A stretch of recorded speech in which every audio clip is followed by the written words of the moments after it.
of a holistic negotiation that will result in an agreement. Those who instituted the criminal proceedings did not foresee the possibility down the line of recovering assets and never engage in any asset, recovery process. They did not trace, to find out what assets were in the hands of third parties, including those who were in court. Monies didn't go out to anybody. These were just book entries that were designed to make the books of Uni Bank look good. That is how come that in the criminal case, the charge of falsification of accounts was brought against them. So they did not loot the money. They did not give the money to anybody. They just made entries that were meant to give Bank of Ghana, the central bank, the impression that the bank was doing well. So that's Dr. Dominic Ayine. He is the Attorney General and Minister for Justice. Now, this week, as he's been doing in the past few months gone by, he sought to explain why he filed a nolle prosequi, discontinuing the case of the state or the Republic versus Dr. Kwabena Duffuor and the 7 others. Quite a departure from the norm that the Attorney General is not really obliged to explain or give reasons for filing a nolle prosequi. He says in the spirit of transparency. But the minority in Parliament strongly criticized the Attorney General's decision to enter the nolle prosequi in this case of the Republic versus Dr. Kwabena Duffuor and the 7 others, describing the move as a serious affront to accountability and the rule of law. So there are 2 principles at play here. The Attorney General's quest to be transparent, that is transparency, and the demand for accountability. This press briefing, which I just played some snippets of it for you, that was on Monday. Right after that, the ranking on the Constitutional, Legal and Parliamentary Affairs Committee of Parliament, Kwame Anyimedu Enchi, also raised concerns about the legal justification and the implications of the said decision.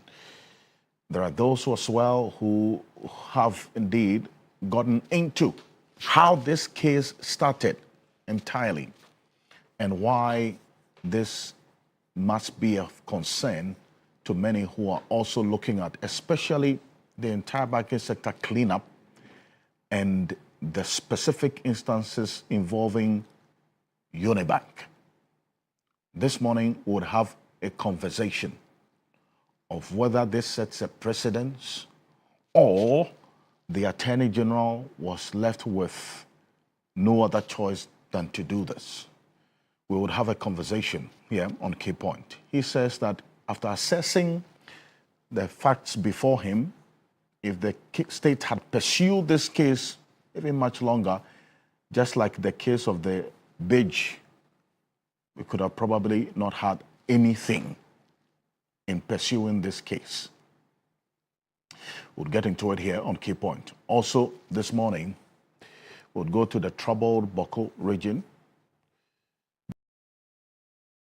The government has announced a shift in strategy from addressing the long-standing Boku chieftaincy conflict, moving from peacekeeping posture to active peace enforcement, following this recent surge in the violence in the area. Well, this week we saw over 400 military personnel deployed to complement the military presence already on ground. What does the shift in this policy or the outlook of the military mean? From peacekeeping to peace enforcement. The presidency stated that the escalation of the conflict threatens to derail the progress made in previous peace-building efforts and necessitates stronger intervention to protect lives and property. We'll have a conversation this morning here on Key Point and what the Ghana Forces is doing and have been deployed to Boku and other affected areas to enforce curfews. We've seen the Office of the Special Prosecutor at work this week as well.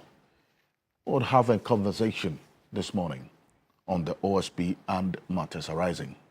Right after this quick break, we'll get into the poll tracker, the fight for credit, who should be giving credit for instance, the reduction in our debt stock, the reduction in our inflation rate, and the appreciation of the currency continues.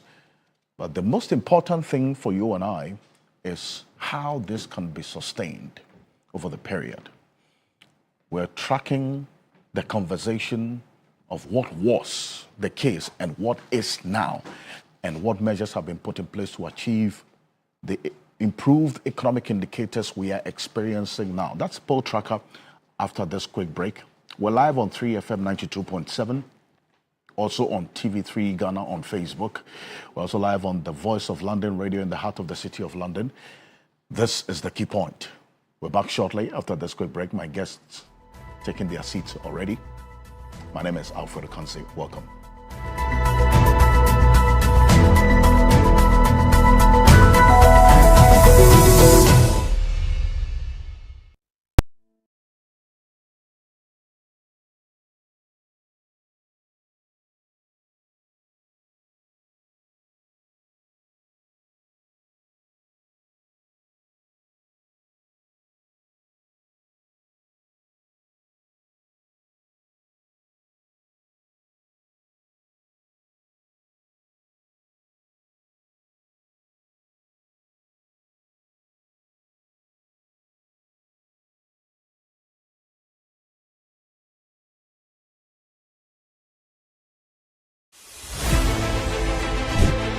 Reporting from the Takoradi Market Circle, from the heart of the Upper West Regional Capital, from the heart of the Ashanti Kingdom, reporting from Sunyani, from the Central Business District of Navrongo.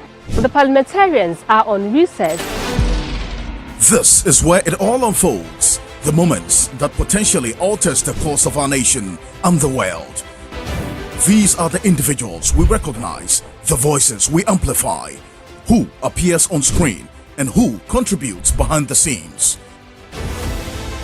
With professionalism at our core, we bring you news you can trust, impact journalism that makes a difference. This illustrates how diverse perspectives enhance our strength and reinforces our mission. This is 3 News, leaders in breaking news, exclusive interviews, facts and analysis on TV, radio, online and digital. 3 News, first in news.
Welcome back. This is Key Point on TV3. We're live on 3FM 92.7, also on TV3 Ghana on Facebook and on DSTV channel 279.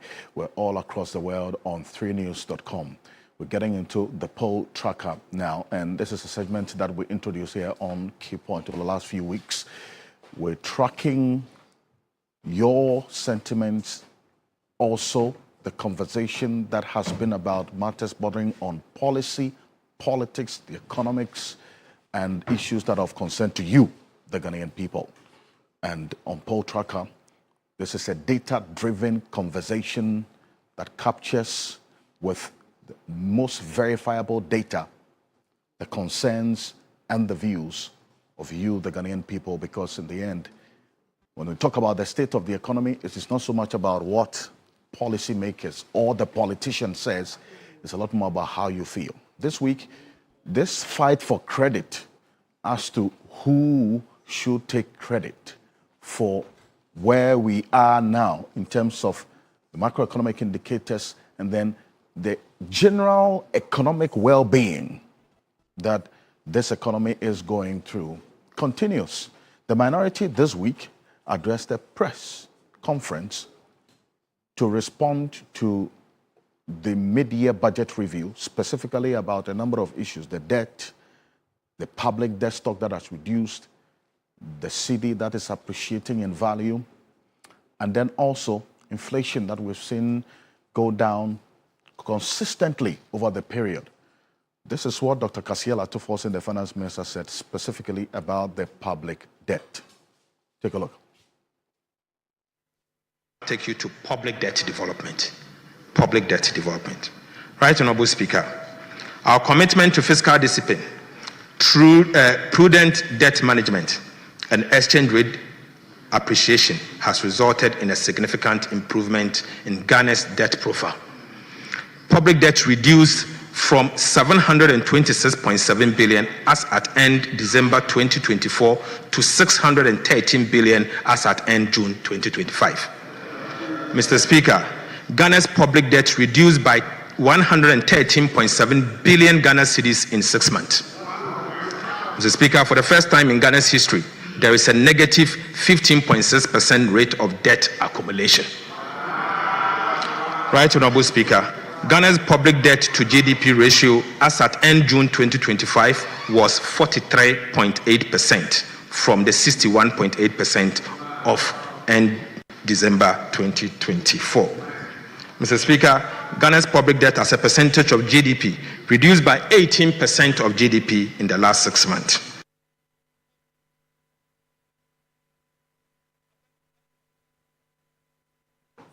That is the finance minister, Dr. Kasiel Atufosin. The minority says, well, yes, this is the case, but it is not so much about the policies that you, as finance minister, has implemented over the period between January and June. The overview that you presented to the people through Parliament. So this is the minority's position. Take a look. Review. The government praised itself for a number of unearned achievements. The minister stated, for example, that Ghana's public debt to GDP ratio as at the end of June 2025 was 43.8%. He compared that with the 61.8% at the end of December 2024, and thereby stating that the public debt as a percentage of GDP reduced by 18% in just 6 months. The minister said that. He also said that Ghana's foreign debt as a percentage of total public debt declined from 57.4% at the end of 2024 to 49% in 6 months. That this has significantly improved Ghana's debt sustainability and that our debt to GDP ratio is at a 5-year low. The question we ask the minister is, how much of Ghana's public debt has the government repaid since they assumed office? How much? Zero. They haven't repaid any of Ghana's debts. And so, if the debt to GDP ratio has reduced, how is the minister able to claim that they have done magic? Yet they have not repaid any of Ghana's debts. It is no secret to any of you in the media the painstaking efforts the MPP government made to restructure our debt, particularly with our external commercial creditors. That led to outright debt cancellation of $5 billion and a debt service savings of $4.7 billion. So when we talk about reduction in the debt stock, which then will reduce our debt to GDP ratio, this is what we are talking about. But apart from this, what else has the new government done in terms of reducing our debt stock? Well, that's his predecessor there. That's Dr. Mohammed Amin Adam, also addressing the press this week. But then again, he says, what has this administration done? What exactly have they done to reduce the public debt in any way that the finance minister talks about?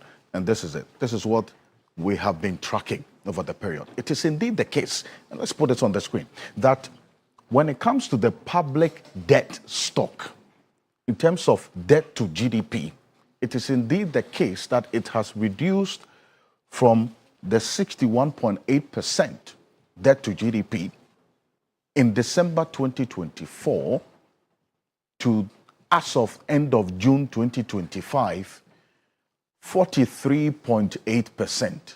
That is factual. That is not being contested. The point is about who should take credit for this. And this is where we take you to what exactly the tracker has been observing over the period. Our debt stock reduced this much, over 16% basis point over the period. That's huge within this period of 6 months. And the finance minister points to one of the components that led to this. That is the appreciation of the cedi. The cedi's appreciation against the dollar.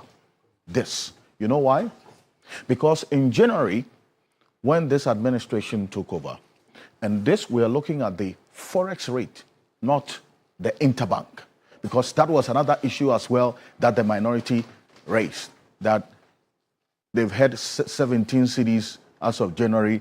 Some have talked about 16 cedis, 15 cedis, 30 pesos. This is what some of the exchange in terms of the forex bureaus were quoting as of end of January 2025. We're talking about 10 cedis, 30 pesos now at the interbank.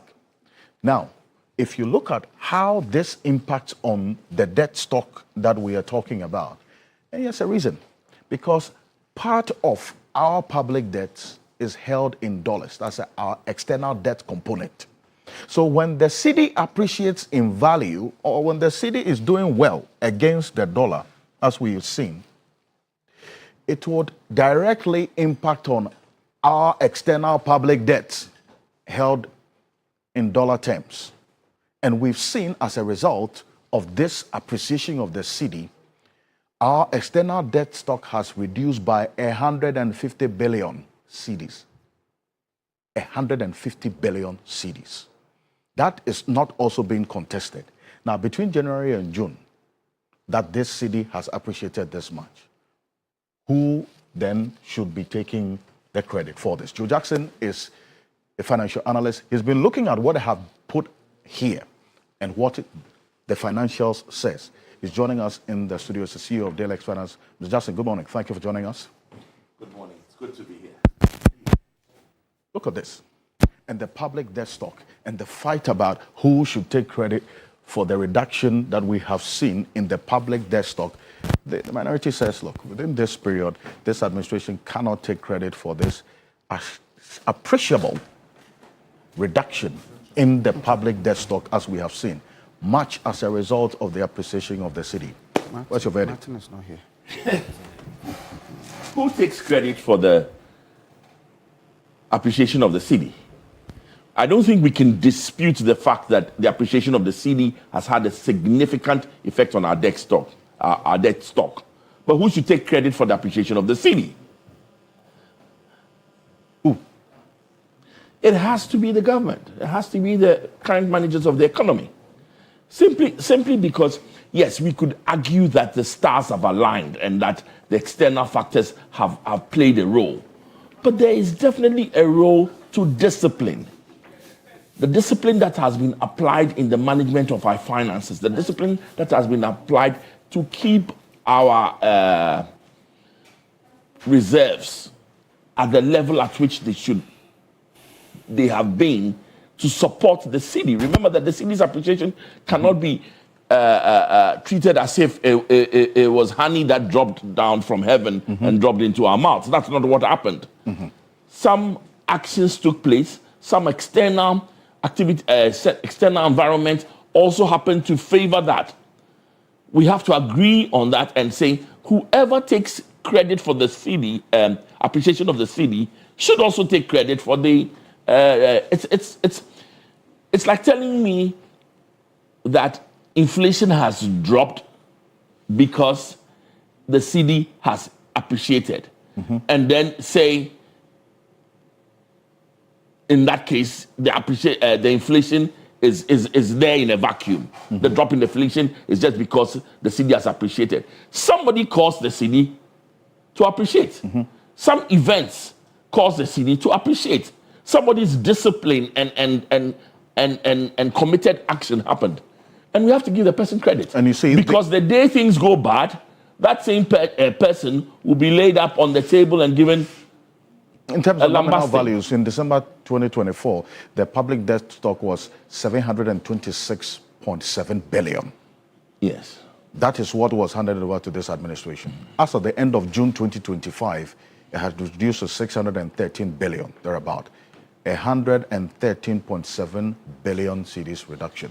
An interesting thing to do will be look at the dollar value of our debt stock, as as at the beginning of January, and the dollar value of our debt stock as at the end of July. And you see that there's actually been a slight increment, right? But hey, cedis matter. Our currency is the cedi. Our debt stock is our debt stock. And the fact that overall it has come down, somebody has to take credit. And it didn't come down in a vacuum. It came down because there was a appreciation of the cedi, and someone and some actions caused the cedi to appreciate. Oh, listen to the minority on the cedi appreciation during that press conference this week. This is what they had to say. And it's just now come to you, and to you as well, Dr. Zato. Take a look at this. The minister indicated that, and we all heard it. He said, cedi no apiki. That's what he said, isn't it? The developments in the foreign exchange market under this administration are deeply troubling. We are witnessing persistent arbitrage between the interbank market and the Forex Bureau, alongside a growing scarcity of foreign exchange. Perhaps the minister should know that, yes, cedi no apiki, but Abochi get the dollar, as my brother Honorable Adongo once said. And the arbitrage we are seeing is quite wide. Whilst the minister is talking about interbank rate of 10 cedis to $1, the Abochi is selling it at over 13 cedis to $1. And on top of that, the banks don't have Forex to give to their clients. We have heard many people complaining about how long it takes, the documents they have to present, to be sent to the Bank of Ghana for clearance before they get Forex from their own accounts, their own Forex accounts. They cannot get transfers that they have to make to people they buy goods from abroad. They are not able to do that. They are incurring losses as a result of that. Ladies and gentlemen, the shortage of dollars in the bank has been so pronounced that importers have gone public to express their frustration about the situation. It is evident that the Bank of Ghana has been intervening significantly in the Forex market through auctions, bilateral sales, and using other tools, despite the Bank of Ghana governor denying such intervention were happening. So that's the former finance minister, Dr. Mohamed Amin Adam. This is what Dr. Kesila Tuforsen said as well about the cedi appreciation. Take a look. I'm happy to inform the House that our previous record, where the Ghana cedi used to trade against the US dollar at 17. It's as at yesterday, trading at 10.4. Mr. Speaker, similarly, the Ghana cedi, which was once trading at 21 cedis to the British pound, was trading at 14.1 as at yesterday, 23rd July 2025. Mr. Speaker, as at end June 2025, the cedi appreciated by 42.6% against the US dollar, 30.3% against the British pound, and 25.6% against the euro. This is a significant improvement over the cedi depreciation of 18.6%, 17.9%, and 16.0% against the US dollar, British pound, and the euro. Mr. Speaker, I repeat, so far, we have almost reversed all the cedi depreciation in 2022, 2023, and 2024. This level of appreciation has never happened in the history of our country. Mr. Speaker, Right Honorable Speaker, fellow citizens, Ghana cedi no apeke. So that's the finance minister. Then your verdict is that there's some specific policies that were put in place that has achieved this appreciation of the city. That cannot be contested in any way. It cannot be contested. The external environment helped, but the external environment is the external environment. And one of the things that we should also watch out for, that even if you take the West African region, right, some countries in the West African region actually suffered a depreciation in their currency.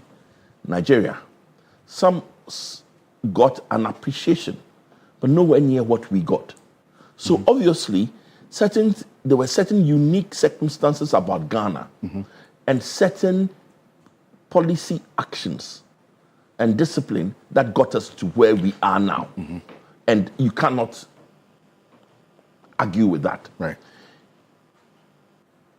The cedi, the differential between the official rate and the forex rate has widened to the point where you want to watch it and say, do we have enough liquidity available at the banks?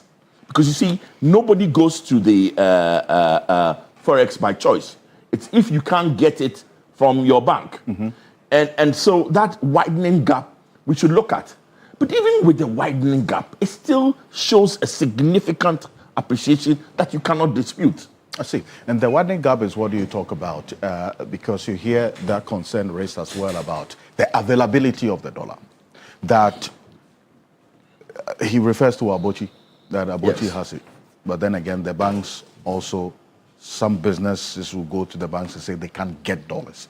What should the regulator be seen to be doing now to address this particular concern? Because it's been rife over the week. It's very simple. If the dollar is available in the banks, who would go to the forex? That would be irrational. Why would I buy at a higher rate when I can get a lower rate? If we're not getting it at the bank and that differential is there, it just means that provide more dollars so that the bank rate will be available at the same time low enough, or allow the bank rate to appreciate a little to bridge the gap. It's as straightforward as that. And Dr. Joshua Zato is a political analyst, a lecturer at the University of Ghana Political Science Department, also at some point sought to be in Parliament on the ticket of the MPP, but it's good to have you. Good morning. Thank you for joining us. Good morning. Thank you. You had indicated that at this point, when we're looking at the appreciation of this currency and its impact on the public debt, there is no formula for measuring who should take credit. But then again, the evidence speaks for itself, is it not? Good morning and thank you for this opportunity. Before, can I do the regular? We'll come to that. We'll come to that? Yes. We'll come to it. Okay. Oh, yes, no. I will give the NDC the credit for this. I will give the NDC the credit for the cedi game. I will not doubt that. I will not dispute that. It has happened to them. Sometimes what politicians like most is luck. Politicians are sometimes like a general going to the field. You can do all the preparations, you can do all the deliberations, sometimes you want luck. whether it is luck or not, whatever it is, the appreciation is happening under the watch of the NDC. So they'll take the credit. I will not dispute that. But there are certain things that we can say they are genuinely worth looking at. Right. And some critical things that we have to talk about. And when we begin to do that, then we then have to tell ourselves that the national budget and whatever you are doing should be factual. Because, again, we've been told that Parliament is a house of records. You've been told that whatever they must factor, so it is. The finance minister made certain declarations in that budget. One of them in particular was that 2025 is the only year that Ghana has seen a negative rate of debt accumulation. That was what he said. And Ghana Fact Check has actually looked at that and said that was false, that he was wrong. Now, I'm surprised why a finance minister will deliberately go and do that. The finance minister also said that he doesn't need new taxes.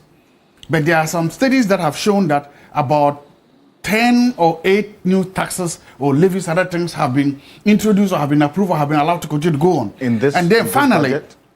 yes. And then finally, there's something that I was looking at. And then I'm saying that every finance minister that comes into this year, since I have been started looking at it, runs a very good first year. They all do. They're able to get their books in order. They're able to do well in the first year. In fact, sometimes they even run a very good second year. They're able to do that. The problems begin, or the real test of a finance minister begins in the third and fourth years, when campaigns are beginning, when things are starting. Can a finance minister defy his own president or his own government in those years to still keep the discipline that Joe Jackson was talking about? Can a finance minister do that? Can a finance minister refuse to spend or refuse to spend a lot of money on projects even though he knows that it's not good, and when his president or his vice president or party chairman says no?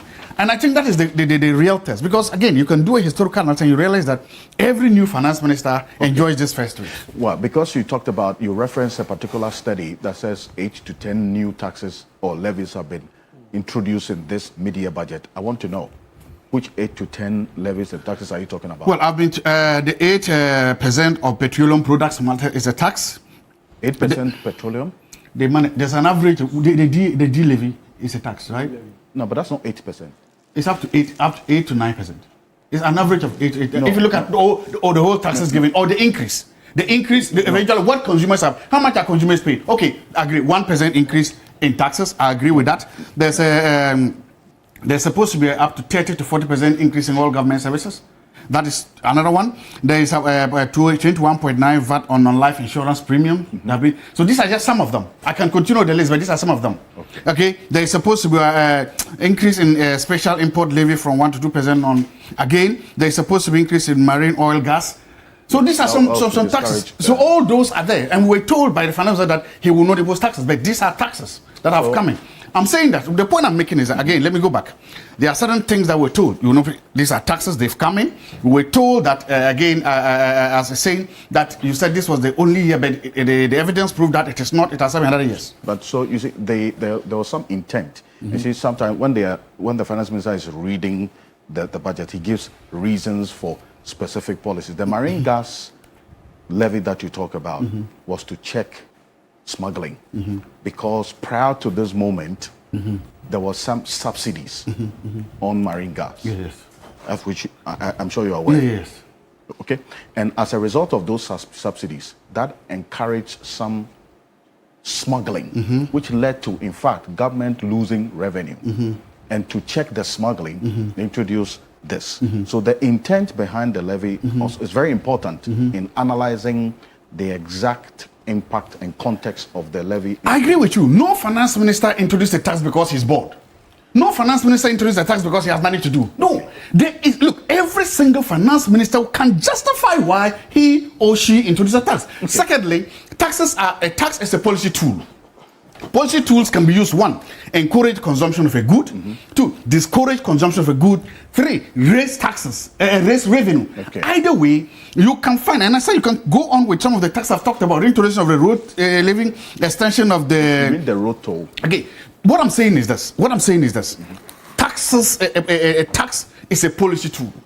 can be used or misused to do anything. And this government, or I'm talking about, I can raise, I've mentioned some of them. It has happened. And every finance minister can justify why he or she introduced a tax. Okay. Mr. Jackson, you see, the road toll is not new because it was in the main budget. Exactly. The minister just rehashed it, indicating that it was going to take effect. That's also just to put it on record. Yes, I'm saying, and also to put it on record that a number of taxes have been introduced so far. Up to, I've just mentioned about 6 or 5, but there are more. Mr. Jackson, there's a one on this one. A particular one as well. You've looked at the full details of the budget. I'm not sure I've seen 8 definitive taxes there. I don't think so. There are definitely, the D-levy is a significant one because it cuts across. There were also some mentions which were rehashes of other taxes that were mentioned in the main budget. The D-levy was a significant one. Beyond that, let's also flip it. There was also talk about simplifying and VAT. So there is some balance there, and we shouldn't look at this in a one-sided way. And in any case, there's also the issue that if every finance minister has a good first year and a decent second year, that's fine. We can't start lambasting and saying that it's only the first year. We have to just wait and watch. Okay. That's what we just have to wait and watch and say, let's wait, let's see. I agree with you that typically your first year, your second year are good. That's fine. But let's not jump the bridge before we get to it. Let's wait. And let's give him credit for where credit is due. Listen, the appreciation of the cedi is significant. The reduction in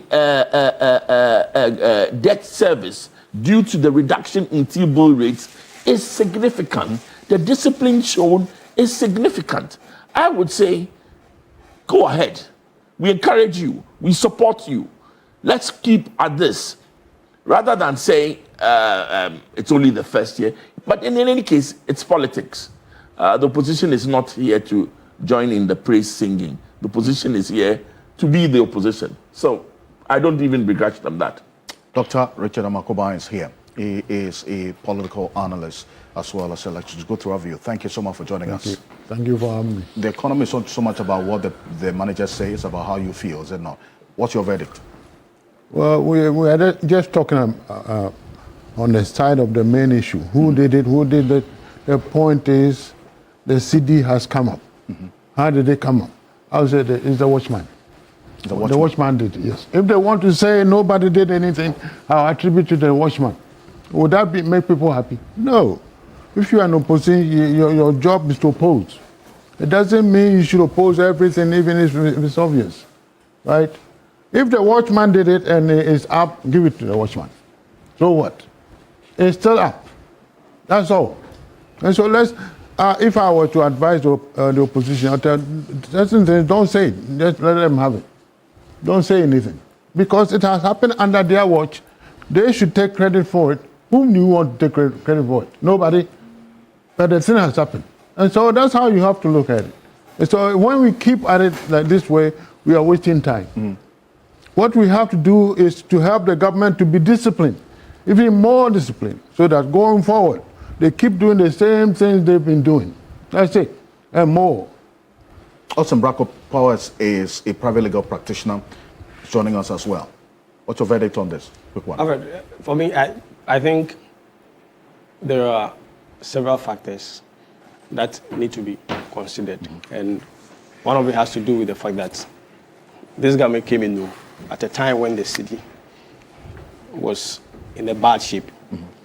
And you would realize that in economics, sometimes the economy itself,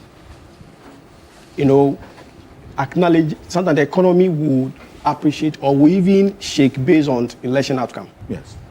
Or what the economists will say, the market will respond to the election results, changing government. So usually the investors and other people will also react. They feel now they have the opportunity to invest in this country because of a new government. Yes. So I think in discussing the shape of our economy today, we don't need to gloss over the contribution of the past government. Okay. We don't need to, because when we do that, then what it means is that we are not being honest in our discussion. So I think, fair enough, the NDC is not superintending over the economy. We appreciate whatever they are doing, their sacrifices. We appreciate that. But we cannot discuss those who should be given credit for the strength or for the goodies that we are enjoying today without giving credit to the previous government. And I think we need to do that. That is how we tend to create or nurture a society that is able to appreciate situations dispassionately. So for me, we are enjoying this not because of the NDC alone, because of foundation laid by the previous government. And we must give credit to them as is expected. One person who has been, yes, Ms. Jackson, before I bring in our next guest, quickly. You know, I hear you and I appreciate what you're saying. But when you take me from 6 cedis to $1 to the height of 15, right? And then somebody brings me down to even 11 or 10. How can you say I should give you credit? Where did we start from? Where did we end up? And so it becomes really tough. If there's any credit, we should give it to the last year or so under Honorable Aminu. Mohammed Amin Adam? Amin Adam, who did some work to bring down the city. But hey, when you in 2023, we were at 6. I'm not even talking about what the regime, the previous regime, started off with. In 2022, we were at 6. So you take me from 6 to 15. Or whatever rate you choose to apply. And then you say you brought it down a bit, so I should give you credit. I would say there's an account proverb. Konfubona watina yarefuhu ma konfupa abatun wuyinimo. To wait, the bad witch doctor who sat by the sick patient, and so that the good doctor could come and take over, don't discard him. But that good witch doctor the bad witch doctor has to be Honorable Adam. Because when you guys took over under one, when the NPP took over under one finance minister, 2022 to 22, where did we start from? 6. So we went as high as 17 at one point, and then came down again. The coming down was under somebody's watch. I gave that person credit. That's the credit. Yes, but you started me off at 6. You started me off at 6. You devastated. I'm over 60, right? Do you know what it did to my savings? You mean the depreciation of the CD? Yes. And the DDEP? All of them. Do you know what it did? DDEP and the dollar depreciation. Think about it. If in 2022 I had 60,000 cedis, right, as my savings, I had $10,000 equivalent. I could do something with it. But in 2024 ending, that was worth barely $4,000. So something went wrong. And I'll give you some amount of credit, but let's not stretch this credit business too far. Okay. Now, let me, you see, one person who is neck deep in experiencing what the real impact of what we're talking about is on a day-to-day basis is at the Shippers Authority. Because apart from this CD appreciation we're talking about, we're looking at as well the inflation reduction. In fact, inflation peaked at January 2025. We saw it drop down from over 50 at some point to what this administration inherited, 23.5 as at the end of December. January, this was 23.5. Now we're talking about 13.7. Stark reduction we've seen of about 9.8% in terms of the inflation rate. And that impacts on investment as well, because you invest to hedge against inflation and what we've seen over the period. Professor Ransford Jampo is the CEO of the Ghana Shippers Authority. And over the last at least 1 month, he has been at the forefront fighting for the shipping lines to also acknowledge the concerns of businesses, freight forwarders, and others who do business at the ports and with the shipping lines to, one, have this appreciation of the city reflect in their charges, and then also the cost of doing business there. Prof, good morning. Welcome. Morning. Are you not going to allow me to do my regular It has greetings? to be in tandem with this. In tandem? This is something you've been on for quite a while. Yeah, we'll do it, but you have to allow me to greet my shippers. The shippers.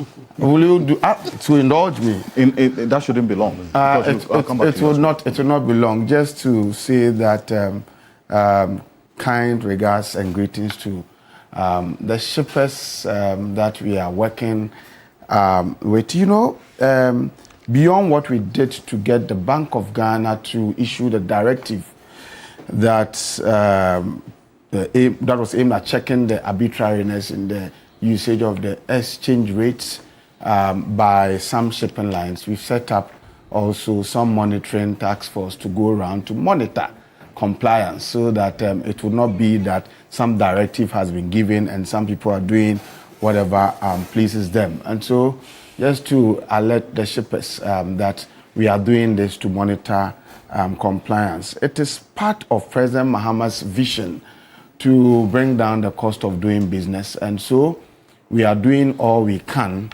to ensure that the cost of doing business is brought down.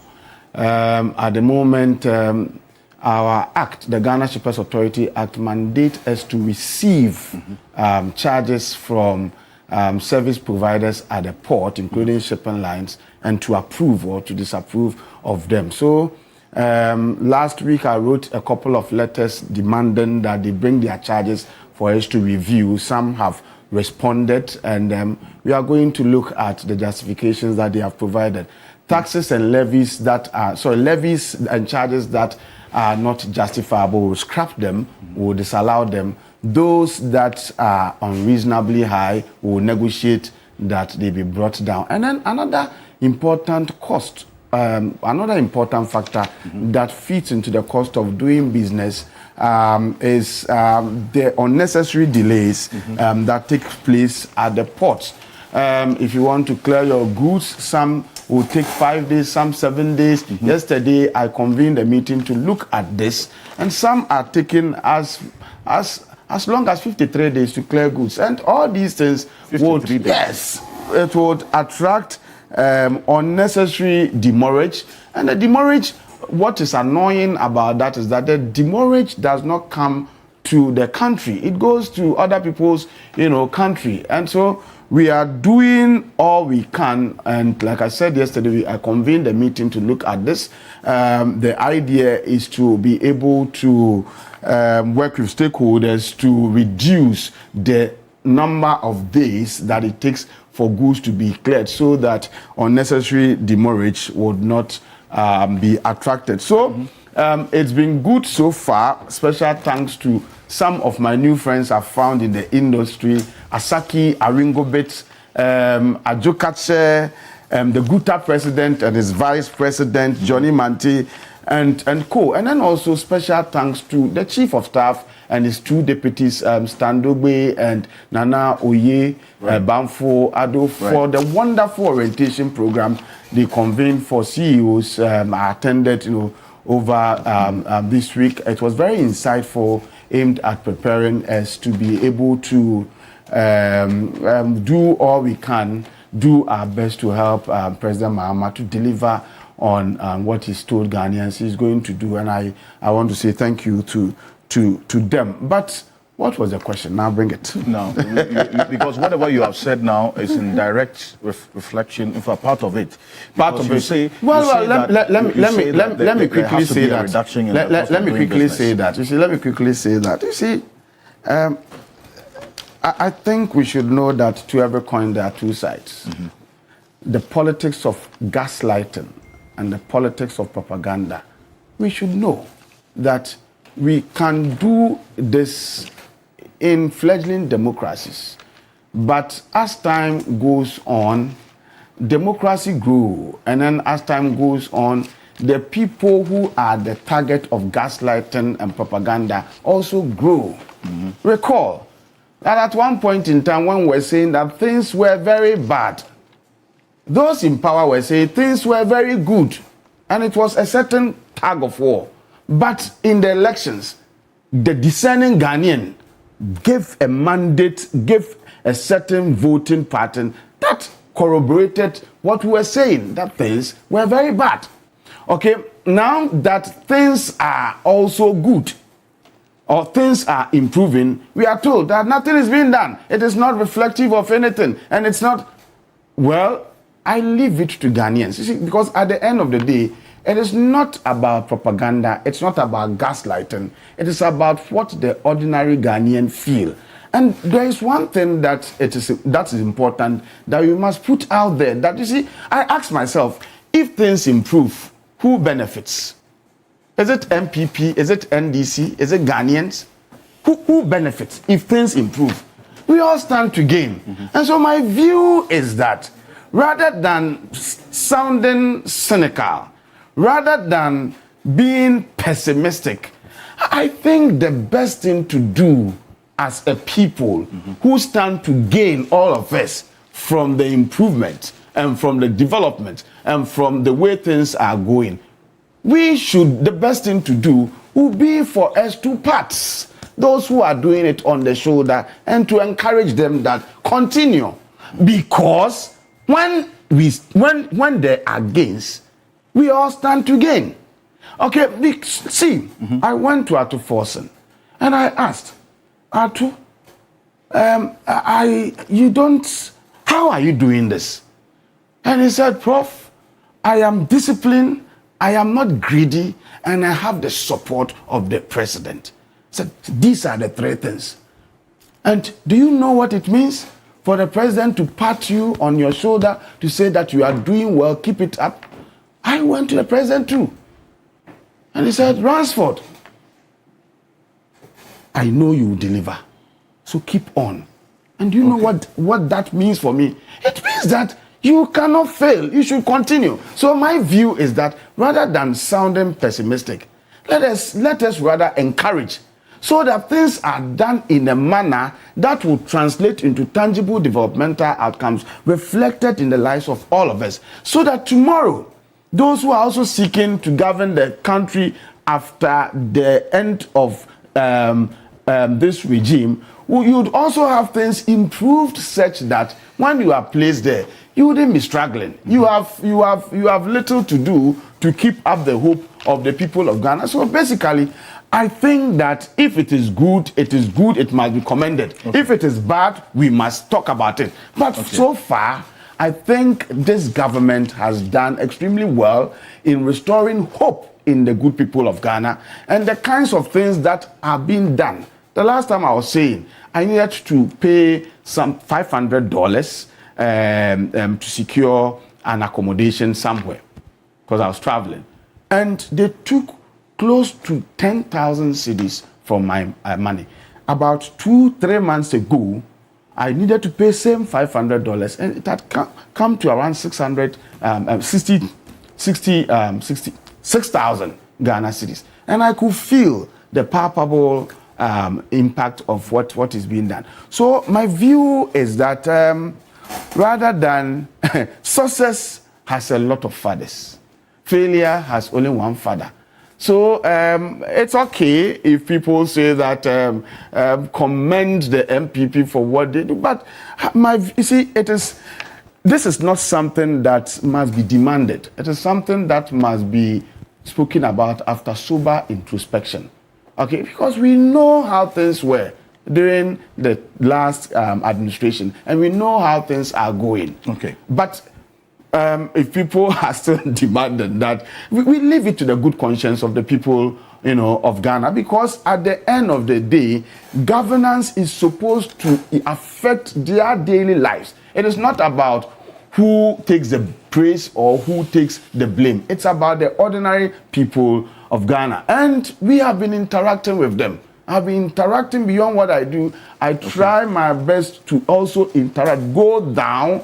I do so many things that other people who feel bossy won't do. But I go to the ordinary people to talk to them. Okay. And you listen to the sentiments and you listen to some of the things that are being said. My advice to all is that there is an extent to which you can gaslight. There is an extent to which you can do propaganda. But the good people of Ghana, who are the ultimate repository of the fiduciary trust that governments seek to, duty bearers seek to exercise, they are now wise and they are now discerning. Okay. So if things are good, they know. It doesn't lie in our mouths to say that things are bad or things are good. Governance, good governance is explained in terms of efficient and effective management of scarce resources such that it translates into tangible developmental outcomes reflective in the lives of the people. Thank you. Such that it is the people who talk about it. It's not those of us who may be doing analysis, who may be saying that it is good or it is bad. Go into the lives of the people and ask them what is really happening. I think for me that's the crux of the matter. Well, thank you, Professor Ranso Jampo. And Dr. Zato, a couple of minutes on the initial comment you wanted to make. Okay. Just Thank so you know, I haven't forgotten. Thank you. I want to start that issue by reading something that is alleged to have been written by Osajefo Oliver Bakavoma. He says, being arrested and getting bail now is like going to the fetish place. Bring 1 lizard testicle, 2 mosquito eggs, and 4 mampam eyelashes. I don't know what is mampam. I don't know what that is. What's that driving at? Monitor the big monitor. Today, this week, I was scandalized to realize that one of the coercive arms of governments has weaponized a bail system to punish a journalist because that journalist has said things that are mean to him. This week, or less a few days ago, the Office of the Special Prosecutor took Paul Adom Achre, invited him. As at this morning, you said it's part of our. I know, but I'm saying in a way I'll come back. Saying, yes, I know. I will still have a lot to say about this. Don't worry. And put him there. His lawyer, I read his lawyer has said that Paul Adom Achre has not yet been charged with any crime. But Paul Adom Achre was told to bring the property for his bail that I don't think any one of us sitting here can meet those things. I have listened to anybody so far. I'm yet to hear anybody justify that that was a good use of the coercive powers of the state.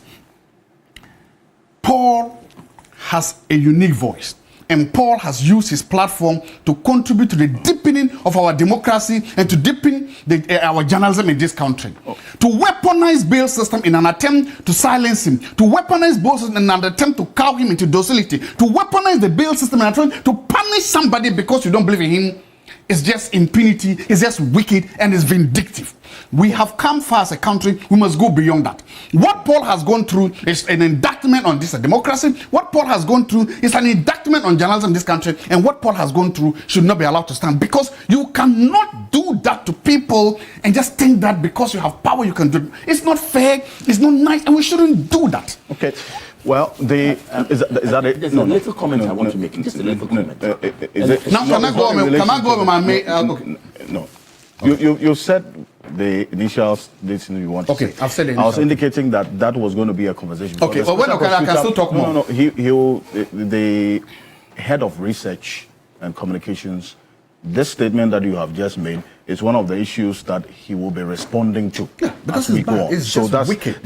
You have just stated your point. When it comes there, I'll still talk more. So that's actually granted. Okay, yes. Thank you. Mr. Jackson, I need to move on to the next issue very quickly.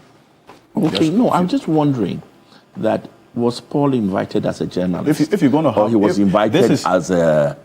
So those as in his role as at the Ghana airport, Yes, that's all. As a I've board ended chair all. As a board chair, or he was invited as a journalist, as a board chair. So that's the only question. Nevertheless, Thank you. nevertheless, Thank you those very much, conditions were gentlemen. weakened and vindictive. So we will speak to this as we go on. Now, the next issue this morning, and the touching on the economy and matters arising as well. Thank you. And for giving your details as well as your reactions on the poll tracker. It's one that we're going to do every Saturday here on Key Point. And the poll tracker will track the issues of concern to you, the people, and also reference the most verifiable data that you can all relate to.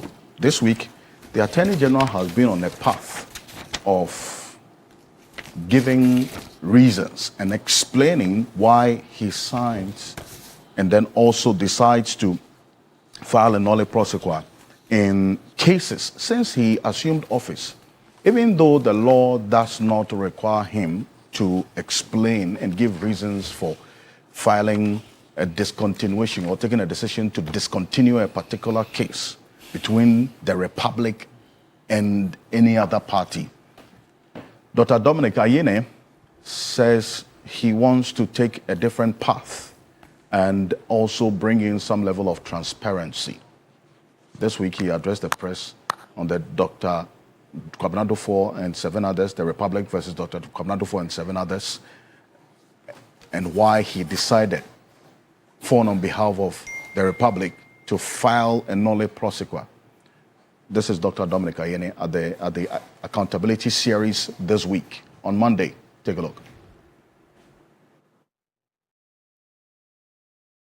Of 5.7 billion down to 3.3 billion, which comprise the following: the exclusion of 2.1 billion in the alleged fictitious amounts booked to the account of the shareholder who did not involve cash outflows. In other words, monies didn't go out to anybody. These were just book entries that were designed to make the books of Uni Bank look good. That is how come that in the criminal case, the charge of falsification of accounts was brought against them. So they did not loot the money. They did not give the money to anybody. They just made entries that were meant to give Bank of Ghana, the central bank, the impression that the bank was doing well.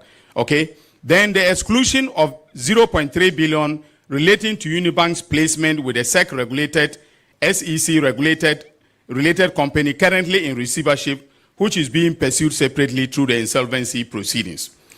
After prolonged negotiations, the accused persons, by a letter dated 7th May 2025, made a proposal to settle the revised outstanding obligation of 3.3 billion Ghana cedis through a structured approach.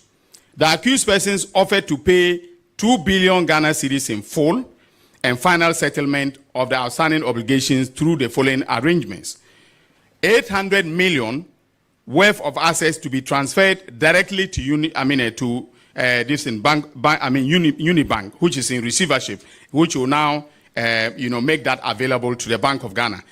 And then their active cooperation and participation to assist the receiver to recover an additional 1.2 billion from the direct beneficiaries paid out on their instructions. Out of the above arrangements, the accused persons have provided landed properties valued at 824 million Ghana cedis to Unibank. That is, in receivership. Further, in other words, indirectly to the Bank of Ghana or the Republic of Ghana. Further, the accused persons will be responsible for any shortfall in the proceeds realized from the sale of the landed properties. A total of 0.5 billion has to date been recovered out of the 1.2 billion being pursued from the direct beneficiaries. Recovery of the remaining balance of 0.7 billion out of the 1.2 billion Ghana cedis and the realization of the landed properties provided are expected to be completed over a timeline of 18 months. Although the preference would have been for me and my team for the accused person to settle the proposed amount in cash, immediate settlement in cash was not, from my sense of what transpired at the negotiations, a realistic possibility or a realistic option. In assessing the proposal submitted by the lawyers for the accused persons, I took into account the following factors. The receiver of Uni Bank acknowledged that the fictitious amounts totaling 2.1 billion did not result from cash outflows, but related to accounting entries that overstated the asset base of the bank, which predated Uni Bank's placement in official administration. B, a claim for the placement of 0.3 billion with the SEC-regulated entity was filed by the receiver with the official liquidator in 2019, and its recovery is being pursued separately through the insolvency process. 3, both the criminal and civil cases have persisted over 6 years with no immediate resolution in sight. The complex nature of the legal proceedings has significantly delayed any meaningful recovery. Now, come to think of it, those who instituted the criminal proceedings did not foresee the possibility down the line of recovering assets and never engage in any asset recovery process. They did not trace, to find out what assets were in the hands of third parties, including those who were in court. So while the criminal prosecution was intended to serve as a punitive and deterrent measure, it is through the civil process that actual recovery of funds is effectively pursued. The accused person's proposal fell within the receiver's mandate to maximize recoveries for Uni Bank in order to settle the bank's creditors, mainly Government of Ghana and some institutions. That's Dr. Dominic Ayine. He is the Minister for Justice and the Attorney General of the Republic of Ghana. Now, the law doesn't require of him, essentially, to even be explaining to us or giving us reasons for filing nolle prosequi. In the spirit of transparency, he says this is what he wants to do. Is that doing him much good or opening him up for more scrutiny? I'll start off with you because you're a lawyer on this panel. I have Lawyer Martin. People join us in a bit as well. This path that he is taking, in the interest of transparency, yes, he's ticking a number of boxes as well. But then, is that doing him any good or opening himself up for more scrutiny? No, I think it's public accountability, and as you were said, we are witnessing a new Attorney General who is being open to the public, telling the public, these are my plans and these are the things I'm doing. There are a number of cases I inherited, and I've decided, looking into the facts and the evidence gathered so far, I feel I need to discontinue some of them. And you rightly put it, Section 54 of Act 30 gives the Attorney General the power to enter a nolle prosequi. And there's a string of judicial authorities or judicial cases where our courts have held that the AG need not explain the reason for filing the nolle prosequi or the reason for discontinuing any matter. But you see, we need to just understand something. I think Ghana is caught up in what I describe as the corruption and impunity trap. And there are two theories, Alfred. There are two theories that some researchers use when discussing issues of corruption. And the first is the principal agent theory. And the second is the collective action theory. Now, the principal agent theory highlights the relationship between individuals in the society. And it says that the agents, in this case, public officers, are assumed to work to protect the interests of the principal, which is the state or the public. But the reality has always been that the interest of the agent always takes precedence over that of the principal. And this creates what they call the agency problem. So to limit this problem, it has always been the policy of the principal to put in place measures, which include laws. So you can say our laws, or the laws we have, form part of the measures to control or limit the potential abuses of the the powers given to the agent. Now, the second one is the collective action theory. Now, this theory goes beyond the principal-agent theory, and it considers trust. So, the collective action theory considers trust and the perceived behaviors of people in the society. Right. Now, this is what it means. People begin to rationalize their behavior based on what they perceive others to have done or would do given the same situation. Now, if as an Attorney General, you want to be entering nolle prosequi or be filing a nolle prosequi to discontinue certain cases and be entering into a contract with people, accused individual or accused persons, to pay a percentage of the principal sum. What are you trying to do? You are trying to push forth the arguments or the position that it is okay to dupe the state, to pillage the state, to steal from the publicity. And when you are done, the state will offer you this opportunity. You will pay instead of the principal sum plus interest. The state will offer you. Now, Alfred, let me be clear that the Attorney General has every right. And you see, when you look at Section 35 of the Court Act 1993, at 459, it gives opportunity to any accused person to compensate the state for any economic harm caused. So it is within the right of any accused persons to enter into such an agreement with the government. But it should always be a policy reason why you must always, instead of when you have the two options of deciding on whether to opt for the compensation or opt for punishment or sentence that will serve as a deterrent, I will always say that it must always be a public policy to punish, make sure that sentence is imposed on people, accused persons, to serve as a deterrent to others. Because people are watching us. If today it is now becoming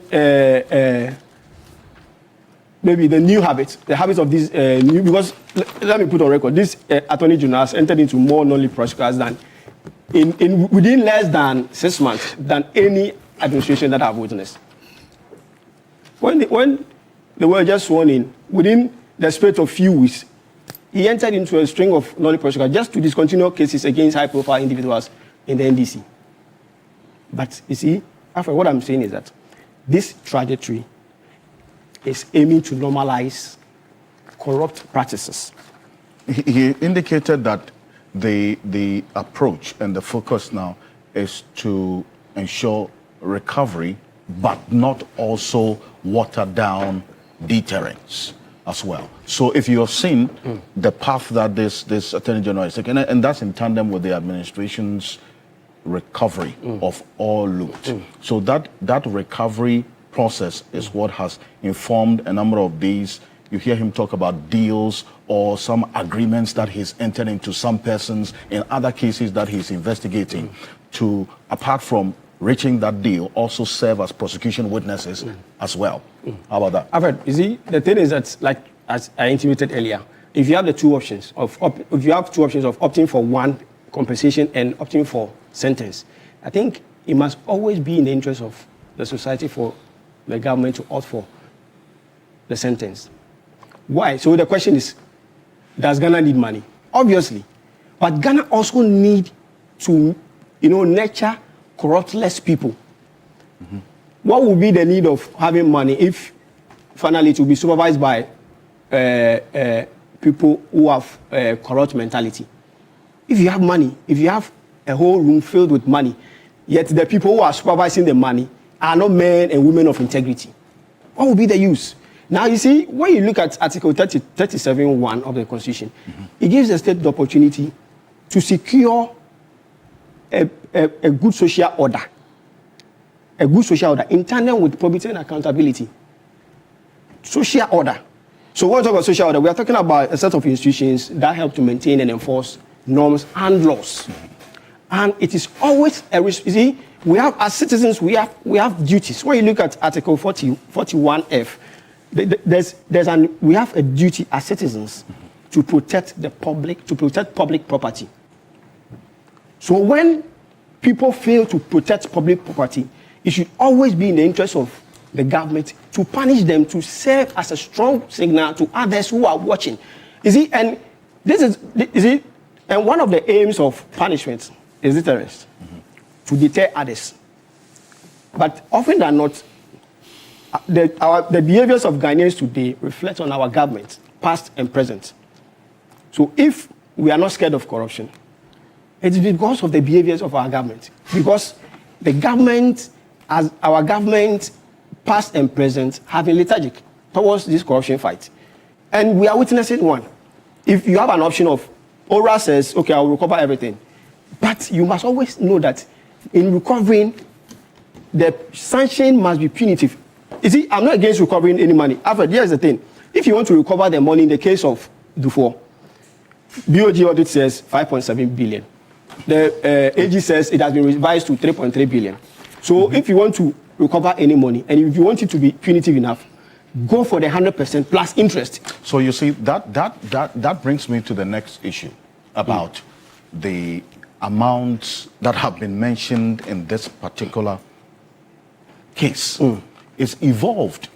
And if you follow this case right from May 2018 till now, you've seen the evolution of this case, and that tells a story. And I'm going to go through it very briefly, because that also is important in understanding why we are where we are at this point.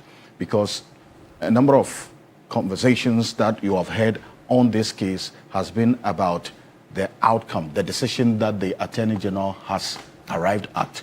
But it started from a point. And the 5.7 billion you mentioned, in fact, it started from 4.8 billion, if you recall. That was in May 2018. The first figure that the administrator that was appointed to oversee the entire process when this whole banking sector cleanup started, Amano Dodu, who was with KPMG. The first figure that was mentioned sometime in May, in fact, it was on the 31st of May, that report that KPMG put out was 4.9 billion. Then in June 2018, there was a revised figure of 5.7 billion. So that's how it evolved. Then later, if you look at the KPMG report, and let's flip to the next. This same administrator, Niamano Dodu, in that KPMG audit and the report on this entire Uni Bank matter, there's a portion of it that is quoted and attributed to him. That, quote, we have not sought to verify information or perform procedures necessary to express an audit opinion on any financial, non-financial information contained in the said report on Unibank. Then it goes on to say that accordingly, we are unable to determine the extent to which information provided to us are complete and accurate. And the report should be read in that context. So that 5.7 billion that you reference, this particular statement brings a certain angle to it that even the KPMG itself, at that point, were unable to determine the extent to which information provided to them were complete and accurate. And that's why you saw the figures changing. And the report should be read in that context. That's instructive. Then we go to the next. It's saying something as well. These were the causes for the Unibank collapse. And we're laying the foundation so people understand, maybe for the uninitiated who have not followed this case. Liquidity and solvency gap, unmet payment obligation, misuse of liquidity support. These were the identified causes of the Unibank collapse. If you look at the proposal of the shareholders of Unibank to resolve this matter, the 5.7 billion that you mentioned, this was their proposal to the central bank at the time. One, that they will, this was offered on June 5, that they would inject 1 billion Ghana cedis by mid-July 2018, and that they would inject another 1 billion before September end 2018, and then they will provide 3.7 billion cedis in assets. And at the time, the government of Ghana was also owing Uni Bank. And so the fourth proposal was that Bank of Ghana and Government of Ghana settle your debts to us, and then we will be able to raise the 5.7 billion that this audit by KPMG has identified. And in fact, this story about Government of Ghana owing a number of the banks that went down is synonymous to a number of them. GM Bank, for instance, GM Bank, yes. It had a number of contractors who had taken money from the bank, and so they said, look, these contractors took money to execute Government of Ghana projects. So government pay us, and then we'll be able to meet it. That did not happen. But then it goes on to tell you, as of the end of December 2017, in terms of the assets of Uni Bank, that Government of Ghana held 3.1 billion. This was how much Government of Ghana owed Uni Bank. Let me break that down for you. It was the Government of Ghana guaranteed loans of 457 million, public institution loans for 46 million, export guaranteed loans 114 million, Government of Ghana mortgage loans 9.3 million, treasury bills 1.1 billion, ESLA bond 131 million, cash and short-term funds 233 million, and the unpaid guarantees that the Government of Ghana had held in Uni Bank at the time, 1.3 billion. All of this tells you that at that point, there had to be a decision taken. The managers of the central bank who were managing the entire process decided to go in for the other one of closing down the bank, even with this detail. But as of March 26, 2024, just last year, the receiver went to court in this same Republic versus Kwabena Dufo and 7 others. And this 5.7 billion was revised downwards to 2.8 billion. This was in court. And this is data and verifiable information with the court documents that is on this particular case. With this detail given, the Attorney General says, looking at what is before him, if he had even pursued the case, we may end up at the point where we may get very little or nothing than what he is pursuing. With the details I have just given to you, what picture does this tell you? Alfred, and I want to maintain. You see, with this case, there are claims of accounting malpractices, padding up numbers. I don't know if you have heard of that. There are claims like that. In fact, we'll get into that. Because the Attorney General himself acknowledges that. Exactly. Some 2.1 billion. Yeah, so padding up numbers. And this one, you don't need anybody, a soothsayer to tell you that this is a palpable offense. You are padding up numbers to deceive a public officer, to deceive Bank of Ghana. That is an offense under our laws. And in this case, you don't need to pamper the person. Is it because prosecutor? No, just go for the long haul. And like we always say, go for the jugular. Why must you go for the jugular? Because people are listening. You are padding up numbers. There are other banks that are still in operation, and you change figures to deceive the Bank of Ghana just to look good in the eyes of the Bank of Ghana. That is no. We must discourage this kind of offense. So in a situation like this, Alfred, it should not be in the interest of the government to recoup or recover any money or to even go for compensation. Because, this is a major issue. You should let the money go. No, why would there are certain offenses you must not gloss over because of what you are because of what you may be doing to present and future generation. Yeah. People are in their various homes. People in primary school, those in secondary school, those in the tertiary, they are listening, they are watching, they are reading the news, they know what is happening, they watch the Attorney General. Padding up numbers, this is an offense. Why should you falsify data to deceive public official and you say, I'm going for the money? I'm saying that, Prof, there are situations where you opt for compensation, but there are instances where you must be puny, you must punish the person to send a strong signal to others who may be engaging in such practices. I mean, mind you, or we may not even know that maybe behind us, there are other banks that are doing similar things. So when you send a strong signal, it will jot them out of their midnight sleep. And this will help us to, nurture a society of conscience. That is what we want. I'm not against recovery, but I'm saying that padding up numbers and other things, sometimes you have to weigh the offense and the nature of the offense and say that in this case, we don't need a compensation. Let's go for the jugular. Let's punish the person, send a strong signal to others, just to reset the society. But you see, Alfred, with the part that this AG is taking, I shall have to say that he is resetting his office to promote corruption. And why is that? Because you are normalizing corrupt practices, encouraging compensation when at a point you need, because that's what I'm saying, that as a government is like a parent with the responsibility of modeling the behaviors of the children, in this case the citizen. So if you have two options, one to opt for compensation and another to punish, sometimes you must also always think about the future of your children and say that instead of going for compensation in this instance, let me go for the punishment, just to model the behaviors of my people for future. Okay, now Justin, so the AG looked at this data that I just put out there, and he says that just like the beige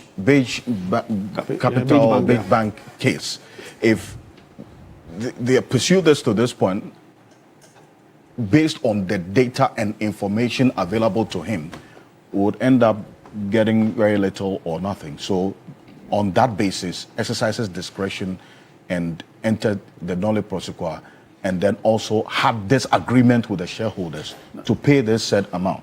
Now, based on what I have just referenced to you, you say you're in agreement with the decision of the Attorney General. Why is that?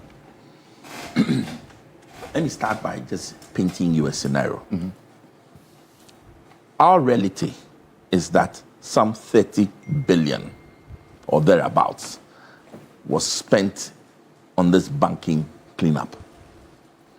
Now, at today's rates, not even at the rates then, of 15%, it means the cost of that debt we are carrying, right, is 4.5 billion per annum. 4.5 billion is more than what e-levy brought us in a year. Yes, it is. Yeah. So one of the things that we've got to look at carefully is that if from where I sit, right, I want to recover the money, the cost to this nation is on one side the moral hazard of saying if you do this, you can pay some money and get away with it. And I agree with you. That's one thing to be considered. But on the other side is the very real cost of how little we have recovered. And if you came to me and you owed me 30 million, you can't owe me 30 million, I don't have that kind of money. As an institution. Even Paul Admoche hasn't got you now. I will have to sit down and ask myself, that I feel emotional about what you've done. I feel that you've done something very wrong.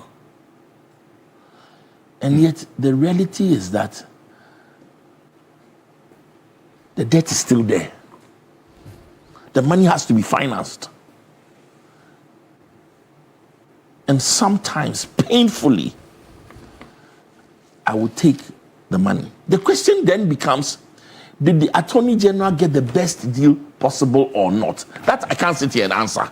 I think that is the crux of the matter. Did he get the best deal or not? Crux of the matter.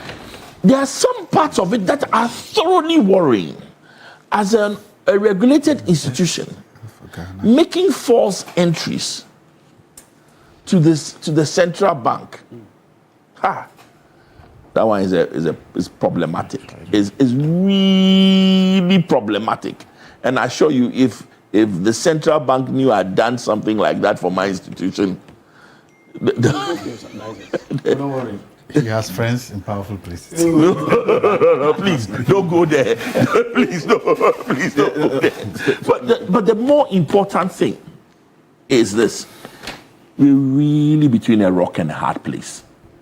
Those who are baying for why are we not prosecuting him, I can understand that point of view.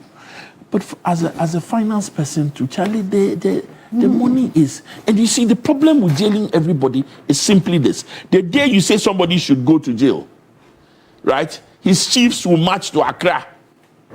His pastor will say, I stand by him. His foot soldiers will go and burn down some district assembly building. Forgive me. But listen, this is the reality of the situation. I'm saying, listen, I stand firmly with oral. But I'm saying, let's recover the loot. Let's recover the money. First and foremost, let's recover the money. Recovering the money is so important to where we sit now. Look at the amount of money you will need to finance just the cleanup operation.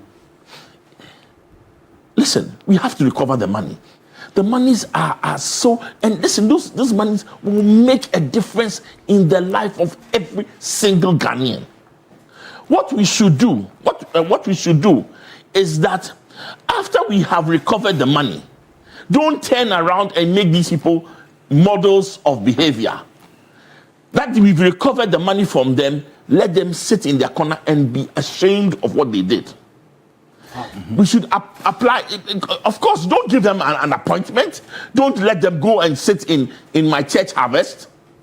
But you cannot, you see, part of the problem is that we as Ghanaians will turn around and make my church will turn around and go and bring somebody to come and be the chairman of the harvest, knowing what has happened. We'll turn around and make him chairman of the festival fundraising committee.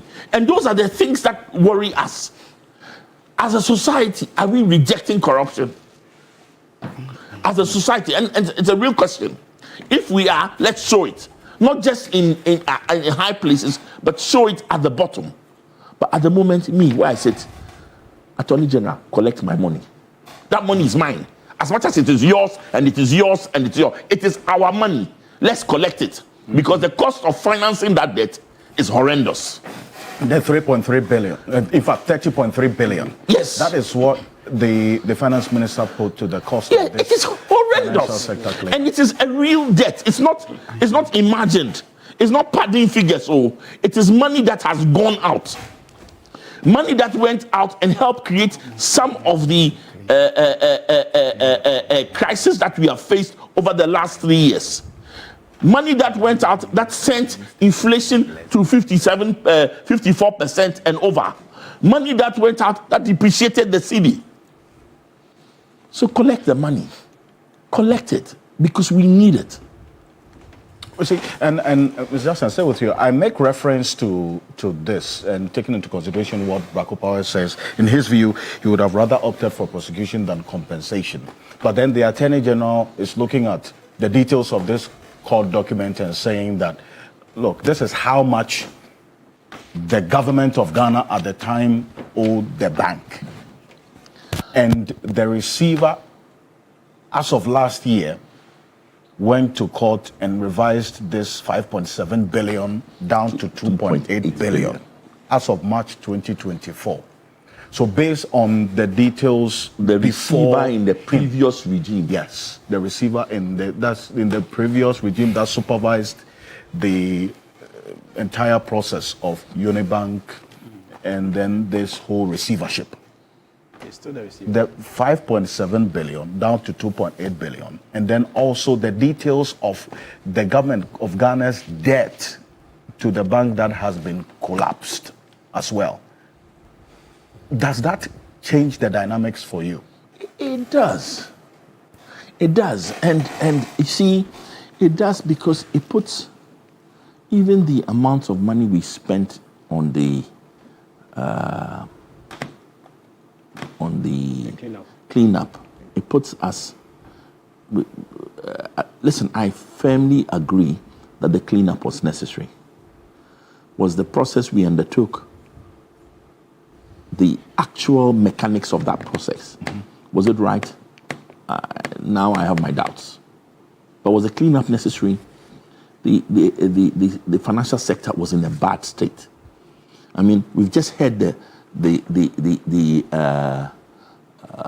Attorney General admit that there was some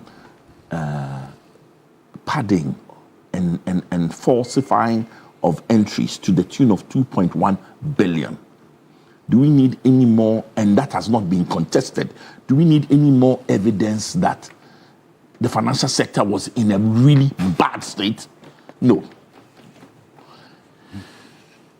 But that said and done, right? I'm not a lawyer, so the courts of this, the arcane procedures of the courts of this land, sometimes they baffle me.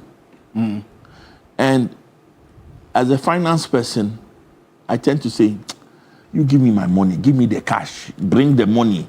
And then when we have the money back, we can start to talk. Because, first of all, listen, the court processes take a long time. What we forget is that every year we spend in court, that's another 4.5 billion. Boom, it's gone.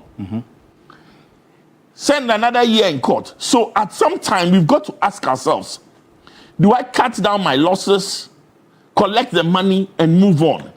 Especially when the end product is not really assured.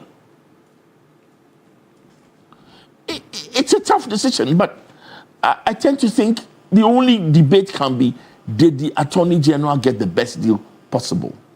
What's your verdict on that? I can't tell. I don't know what resources they were. I only know this 2.8 billion and the amount of money he says he's collected, right? All he's saying to us is, he's saying that the government of Ghana has taken a 40% haircut. Let's put it in perspective. What he's saying is that the government of Ghana has taken a 40% haircut in order to recover as much as it can. Given our history of haircuts, that the government has given people haircuts of in excess of 40%. Haircut. So really, if the government of Ghana has taken a 40% haircut to recover as much money and to cut down on its losses, I would say I understand, but I cannot sit here and make a judgment. I was not there. You and I were what? We're not there. We can only trust that as Attorney General, we have to trust that he did his best under the circumstances, right? It still leaves us with this whole knotty issue of, so can I pad my numbers, falsify entries for the central bank and get away with it? That's the knotty issue that's on the ground. But as for recovering the money, taking a haircut to recover the money, I understand. Okay. Now, let's take a listen to the finance minister. You kept referencing how much the entire financial sector cleanup cost and whether the outcome justifies the cost and whether the process we decided to use is justifiable, taking into consideration the costs we are dealing with now. That's the point you made earlier. This is the finance minister giving an update of how much the entire financial sector cleanup costs, because the last info it's been increasing from 20 billion to 25 billion to 28 billion. The latest figure is what we got last week. Take a look. Mr. Speaker, after spending a whopping 30.3 billion in the so-called financial sector cleanup exercise, the previous NPP administration left NIB in dire straits with a capital adequacy ratio of a negative 53.13%. That's 30.3 billion cedis. That's the latest figure of what was spent on the financial sector cleanup, of which Uni Bank was affected. Martin Pebo is private legal practitioner. He's joining us on Zoom. He's unable to join us in the studio for good reason. Counsel, good morning. Thank you for joining us. Yes, morning, Mr. Ocansey. Morning. Good to be here on Ghana's #1 talk show, right? Yes, undisputed and unparalleled. We give you the best content ever. as the #1 talk show. As usual, let me quickly do the rituals. Of course, the first greetings go to all citizens of Ghana for the yeoman's job that we did in terms of booting out the MPP administration. The reason today we have to thank citizens again is that, the more you get revelations of wrongdoing, etc., then you see that we really, really did a good job, right? Yes, this week you saw the invitation of Paul Adumochiri to the OSP. Apparently, all the noise he was making, it's because of the opportunities he was getting. Yes, because it was just unbecoming that Paul was doing that kind of hatchet job. Paul Adumochiri doing a hatchet job, saying things very unsavory. It's like he was on a different planet. But now with the OSP case, we've seen why he was motivated to do those things. There are more cases coming under ORA, etc., right? In the Attorney General's press conference. So it's exciting. So anytime there's a new revelation, of wrongdoing under Akufo-Addo's dispensation, we have to say thank you again to the people of Ghana. Thank you, thank you. Then once again, let's greet Sofia Kufu Yasantwa. More fire, Domahine, more fire now, Court of Appeal judge, right? And other people who were elevated. Justice Boidi, the one who granted Afuku bail, Gregory Afuku bail, and was thrown into the Volta region. Boidi to now, Court of Appeal judge, my Lord Justice Boidi, good morning. And all the other people we usually would greet Gamanche. Oh yes, Mr. Ocansey. Let's not forget Kentucky Tech, which through Gamanche. Gamanche won his case about over a week ago. Yes. The last time I mentioned that there had been this case where they sought to remove Gamanche's name from the list of chiefs, the National Register. But Gamanche has won the case in the Supreme Court. So, good morning, Gamanche. More fire on the Sicily Adapa matter. Okay, so Mr. Ocansey, yes. No. Let me come back to you. Yes, I'm going to come. I'm going to come to you. It's okay, Prof. It's okay. He's always talking about this. Let's push it. You want to find out, yes, what the update is. What is that? Me and you, was it the state of affairs on the... Me and you are in court over that. Yes, the state of affairs on the Cecilia Dapa case. What's the latest on it? Counsel, quickly. Yes, so Sister Dapa, there are a number of decisions, a number of cases. So let's mention ours. Professor Jampo and I sued the Attorney General at that time, of course, the office, but at that time, Godfrey Tami was in charge, because he said that Iyoko cannot investigate Cecilia Dapa for money laundering because so far there is no evidence about how Cecilia Dapa came by the money. Can you imagine? Cecilia Dapa was found with plenty of money under her bed in her house, and then the ones the Patience Butchery allegedly took and other ones. Attorney General Godfrey Tami turned the law on its head that we should first of all find a predicate offense. That's if we can't show whether Cecilia Dapa got the money from narcotics, whether from bribery, whether from murder, whether from robbery, etc., then Iyoko cannot do such an investigation. And so they stopped Iyoko. Of course, at that time it was Mamiti Wadu Dankwa, the cheerleader of bad governance in Ghana, supporting Akufo-Addo to do bad things. You remember Council, I have to update on the other case. I have to an update on the Cecilia Dapa case. Yes, just a brief one, because I just wanted a quick update. So yes, so basically, I'm just giving you. Okay, so we just go on straight. So the last time we went to court in July, the judge has adjourned the matter to October to give a ruling. Yes, the Attorney General's office. Can you imagine the curious part of it? They are fighting certain parts of the case. We'll leave the judge to decide. Yes. So we are in court because we want the court to declare that we don't need to first of all show where Cecilia Dapa got the money from before we can do money laundering, because we have changed the law. We have changed our laws. That requirement that show where the person got the money from before the person is using it for another purpose, we have since changed it in the new Anti-Money Laundering Act. So the judge will give a ruling on it in October, and then the rest of the case will continue. Okay. But secondly, to Iyoko, Remonacha, good morning, Remonacha. Remonacha has gone back into investigating the matter because it's clear that Iyoko has jurisdiction to, investigate money laundering. So the investigations are ongoing. We wish Raymond good luck, yes, because when it works out well, it's for all of us as Ghanaians. It is indeed for the greater good. Thank you very much.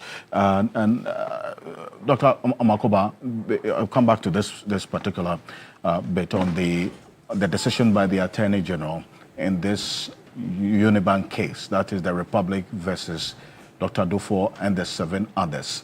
And I made reference to how this case has evolved over time, taking into consideration how the figures have also changed as well, and the Attorney General's position that based on his own assessment of the facts in front of him, pursuing this case would result in more liability than some gain for the state, and so decided to go in for this agreement and sign a nolle prosequi. Did he take the box for you? Well, punishment doesn't feed children. That's the first thing. It doesn't feed children. You may feel good. Now, I got him now. Look at him. That's all you got. It doesn't feed the children. So any way you look at it, restitution is more important than punishment. When you finish the restitution, you can come and consider punishment. To what extent should I punish this person? That's how sometimes even in the United States, you get a witness who is very forthcoming. You let him go free. Even relocate the person, witness protection, all of that, because he has been very helpful in this case. Mm-hmm. We don't learn that. We just want to show that guy he's a small guy. We got him now. That makes no sense. You can't, okay, you are trying to punish me, he dies, what are you going to do now? What? It's all gone. He's dead. So this idea of punishment, yes, I agree we should not allow lawbreakers to go free. But you have to temper that with the other side. Does it happen in the country? You put him in jail, you are going to feed him too. Then he says he's sick, you take him to hospital. All of these things are coming back to the state again. So always look to see if you can recover some of the stolen loot before you consider punishment. Otherwise, you are not helping the state at all.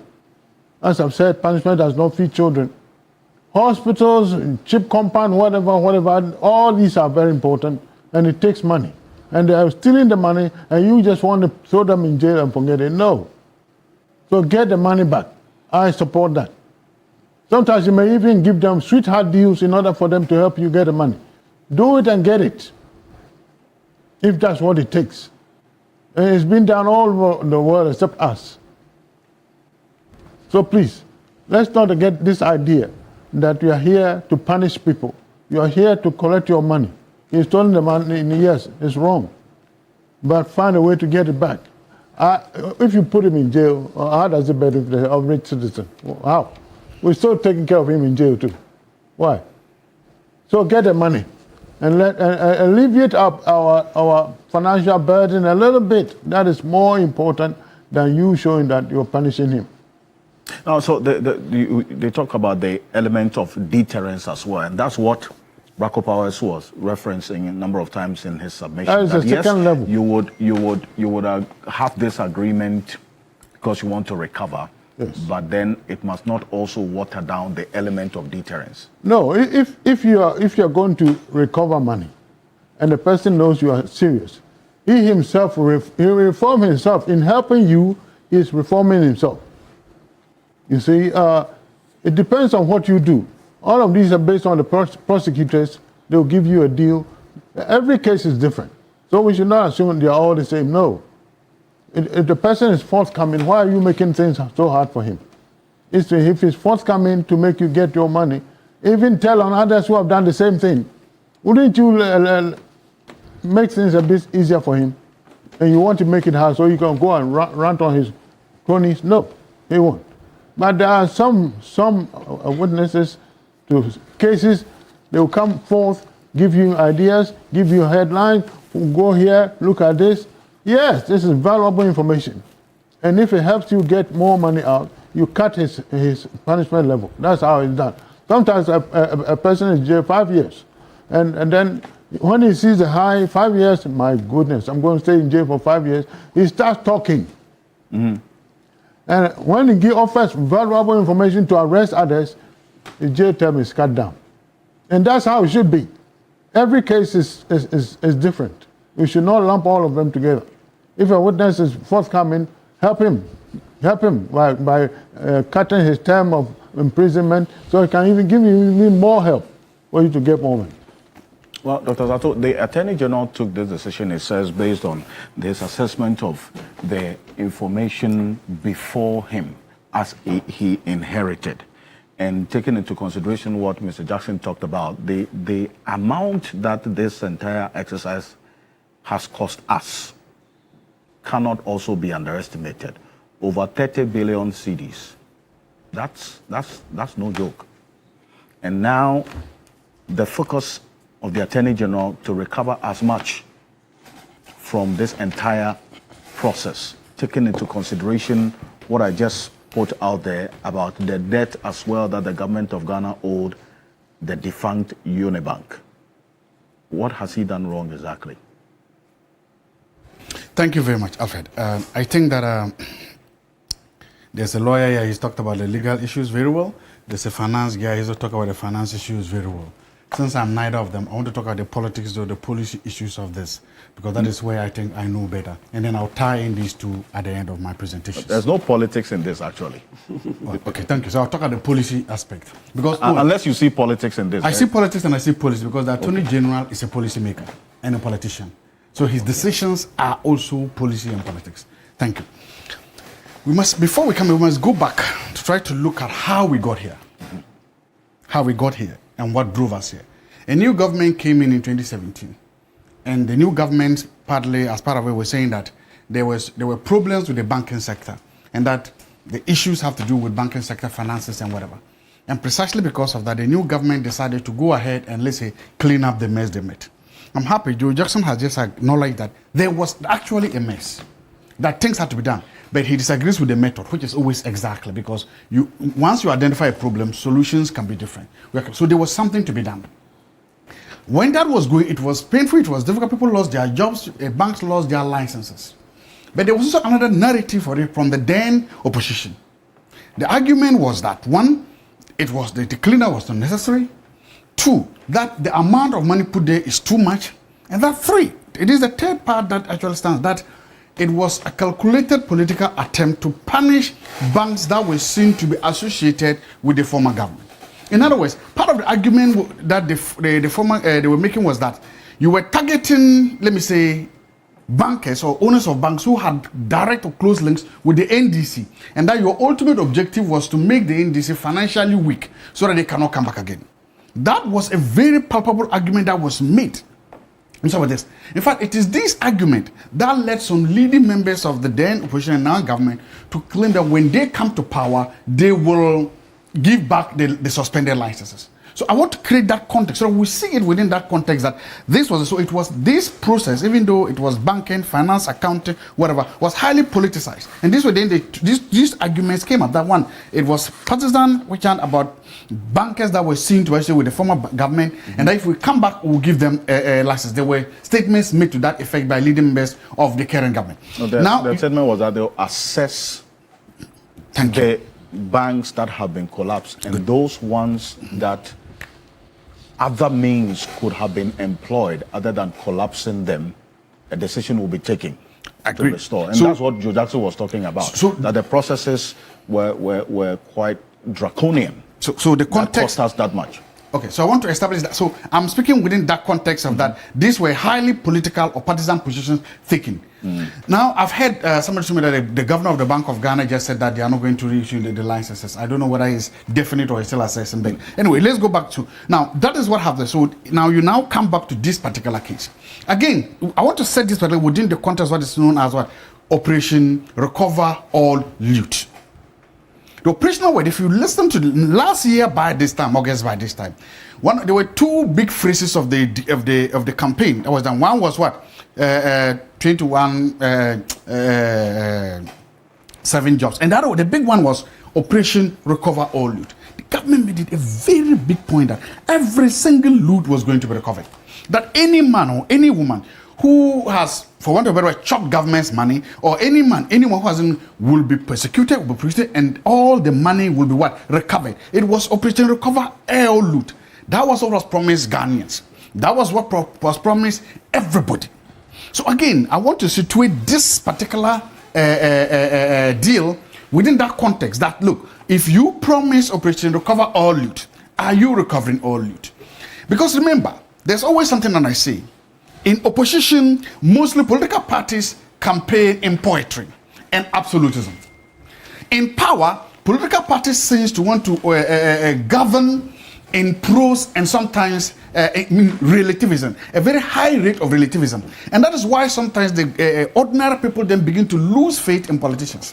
That is why ordinary people think that all politicians are crooks, all politicians are liars, all politicians are not being fair and speaking the truth. It's because we say something in opposition, and then when we come to power, we say a different thing. Bright Simmons of Imani has done a study of this particular deal. His conclusion is that, one, the state is not getting any 60% of it. No.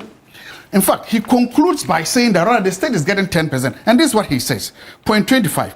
In any serious country, the press conference of the AG today will be beginning, not the end of the national debate about how Ghana tackles financial losses involving the rich and powerful society. The question is Ghana a serious country or a catastrophic society? Judge for yourselves. That is the damning verdict of an independent analyst who has sat back. Nobody can say, what's his name? Bright Simmons is NDC or APP. No. That is the damning verdict of him. I have another verdict here from a man called, what's the name? Suleiman Ibrahim. And he's posed a very simple question. Does it mean that if Kofi Annan stole or misappropriated 100 million of state funds and are facing prosecution, you will or may discontinue prosecution if you are able to recover up to 60 million, 60% of the stolen misappropriated funds from Kofi Annan? Again, poo-hooing or damning this. But all of that, I want to try to situate it within what the venerable Martin Amidou wrote about this deal. It's worth reading. But this is what he said. He sat back and everybody knows Martin Amidou. Attorney General is there, Office of Special Prosecutor is there, and it doesn't matter who you are, his writings and his research on corruption and corruption-related issues are par excellence. Nobody can accuse Martin Amidou of it. This is how he starts his writing. It's important that the decision of the government to abort the criminal trial by the entry of nolle prosecute as a result of a negotiated settlement with the accused persons to recover only 60% of proceeds of the financial crimes committed by the accused persons, instead of submitting the settlement agreement to the trial court or asking the accused to make offer of compensation or restitution and the subsequent risks of high corruption. That is the damage. That's the first paragraph of what Martin, he says it reeks of high corruption. He goes to study under different texts. One of them is conflict of interest and abuse of power. And this is what Martin Amidou says. On the dice says, the foregoing demonstrated the government represented, I will mention them, is tainted by conflict of interest with the Attorney General, again, further tainted with abuse of discretionary power under the 1992 Constitution by entering this nolle prosecution. And then I want to go to how he tries to end it. It's not different. This is what Martin Alfred says. I've read and reread the written brief of the Attorney General several times, and have no doubt in my mind that it is the most dishonorable and dishonest brief intent for the public I've ever come across from my Attorney General in my life as a student at the Faculty of Law, Ghana School of Law, my entire career as a lawyer and a public officer over the decades. That is what Martin Amidou is saying. And this is how he concludes. Listen, the government's decision to abort the trial in public court under the rubric of the exercise of prosecutorial discretion smacks of textbook example of governance of family, friends, and cronies, and also smell of high corruption. When you are faced with what the Attorney General was saying, It's the same thing, and you are faced with what Godfrey Dam is saying. I'll disregard both of them because they are both partisans on both sides. But when you have a former Attorney General, this man that everybody knows, agree or disagree with him, this is position, saying, rendering such a damning verdict on it, I agree with him and I want to go with that. Okay. Because it does a number of things to our body psyche. And I ask the very simple questions. Right now, there are so many people that this Attorney General or the government is prosecuting. One, will the Attorney General come out boldly to tell us that? And secondly, and also we have the oral report in front of him right now. He's going through it. Will the Attorney General come out and say, as a policy of this government, we are going to put on the table restitution, as you said. That any case we are investigating, no matter what it is, we are prepared and willing to also accept monetary restitution and let the people go.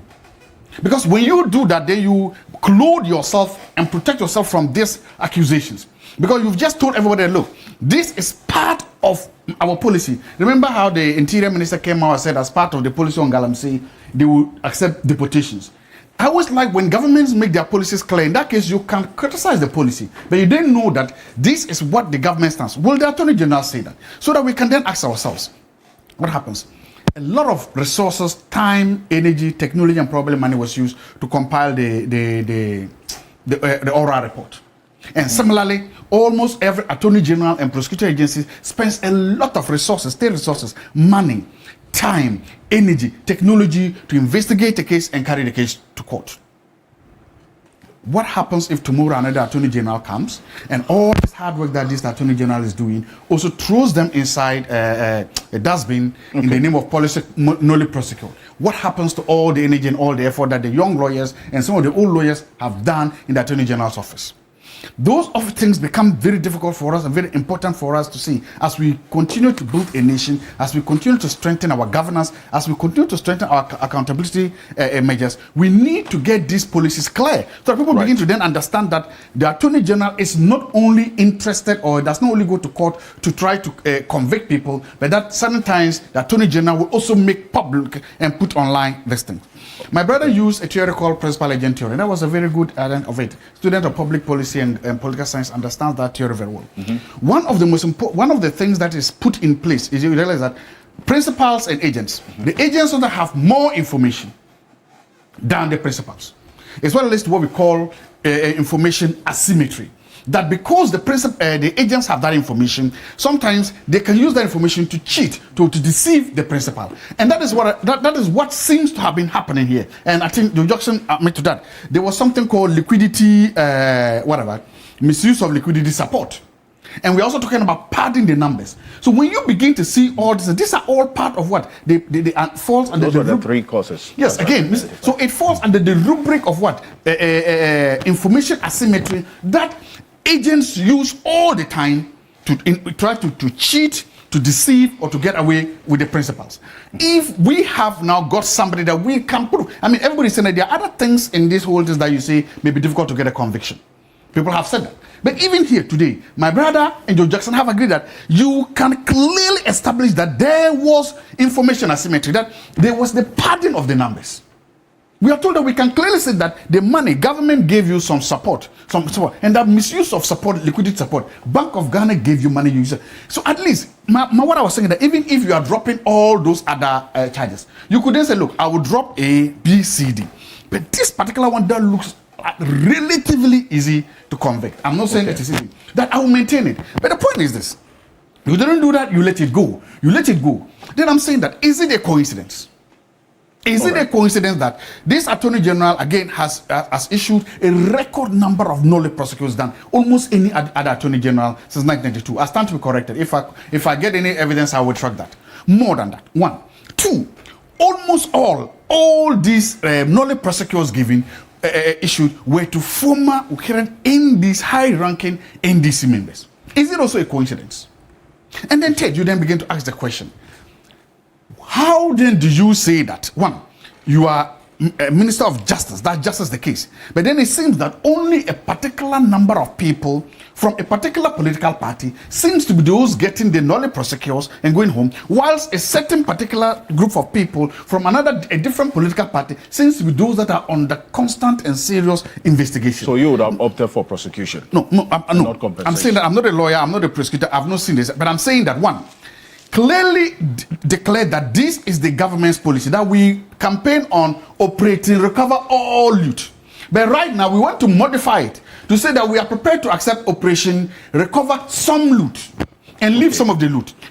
Make that clear. Secondly, come back and say that, okay, the people that we are prosecuting now, those in the other political parties that do not align with me, we are also prepared that for them, we'll make them deals. That's so, for instance, if it's Chairman Wuntumi, we can make a deal. If it's Mustafa Hafimid, we can make a deal. If it is the Botten guy, the signals guy, we can make a deal.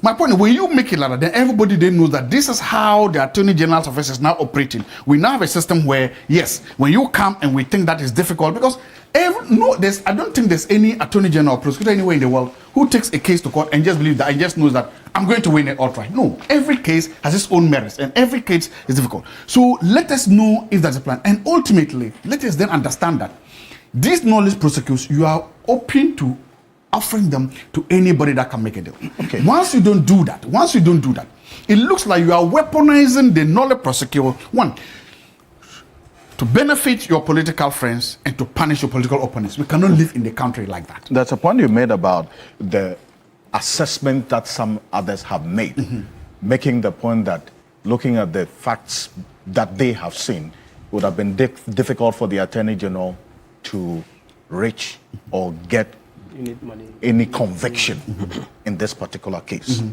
And that's what he also referenced, that in this Beige 1, that informed largely how the engagement and negotiation with this particular Uni Bank shareholders went or transpired, taking into consideration some of the references that I've just made in that detail I put on the screen as to how much even the receiver, as of last year, went to court to revise that said figure from when it started from 5.7 billion to the 2.8 billion. So this figure, in fact, beyond that, this 3.3 that the Attorney General mentions is even more than the 2.8 billion that the receiver went last year to the court to claim.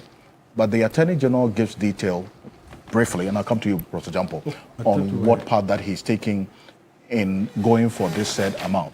Take a listen. A total of 0.5 billion has to date been recovered out of the 1.2 billion being pursued from the direct beneficiaries. Recovery of the remaining balance of 0.7 billion out of the 1.2 billion Ghana cedis and the realization of the landed properties provided are expected to be completed over a timeline of 18 months.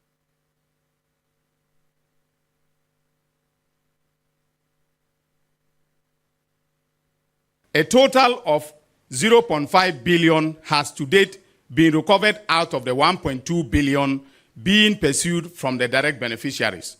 Recovery of the remaining balance of 0.7 billion out of the 1.2 billion Ghana cedis and the realization of the landed properties provided are expected to be completed over a timeline of 18 months.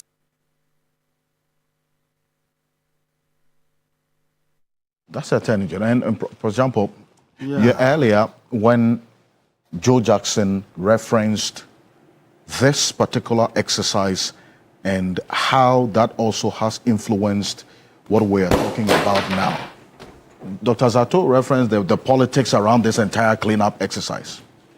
Apart from that, you cannot also discount the cost of it as well and how that had influenced the outcome that we are seeing now, taking into consideration the decision by the Attorney General to now opt for a recovery to, as in his words, settle some of the debt that this entire process has incurred on us as a people.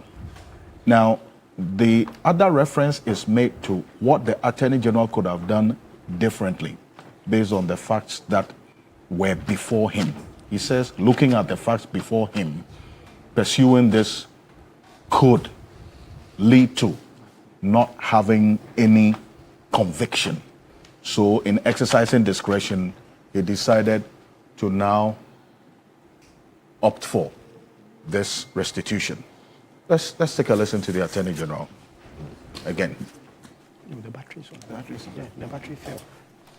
Monies didn't go out to anybody. These were just book entries that were designed to make the books of Uni Bank look good. That is how come that in the criminal case, the charge of falsification of accounts was brought against them. So they did not loot the money. They did not give the money to anybody. They just made entries that were meant to give Bank of Ghana, the central bank, the impression that the bank was doing well.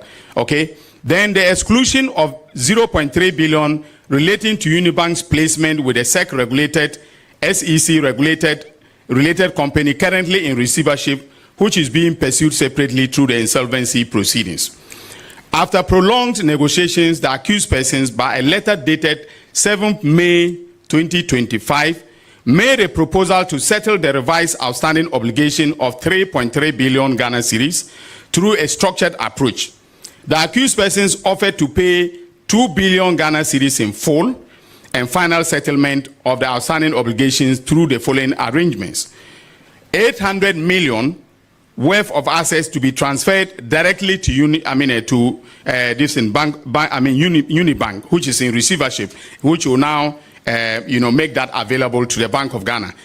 And then their active cooperation and participation to assist the receiver to recover an additional 1.2 billion from the direct beneficiaries paid out on their instructions. Out of the above arrangements, the accused persons have provided landed properties valued at 824 million Ghana cedis to Unibank. That is, in receivership. Further, in other words, indirectly to the Bank of Ghana or the Republic of Ghana. Further, the accused persons will be responsible for any shortfall in the proceeds realized from the sale of the landed properties.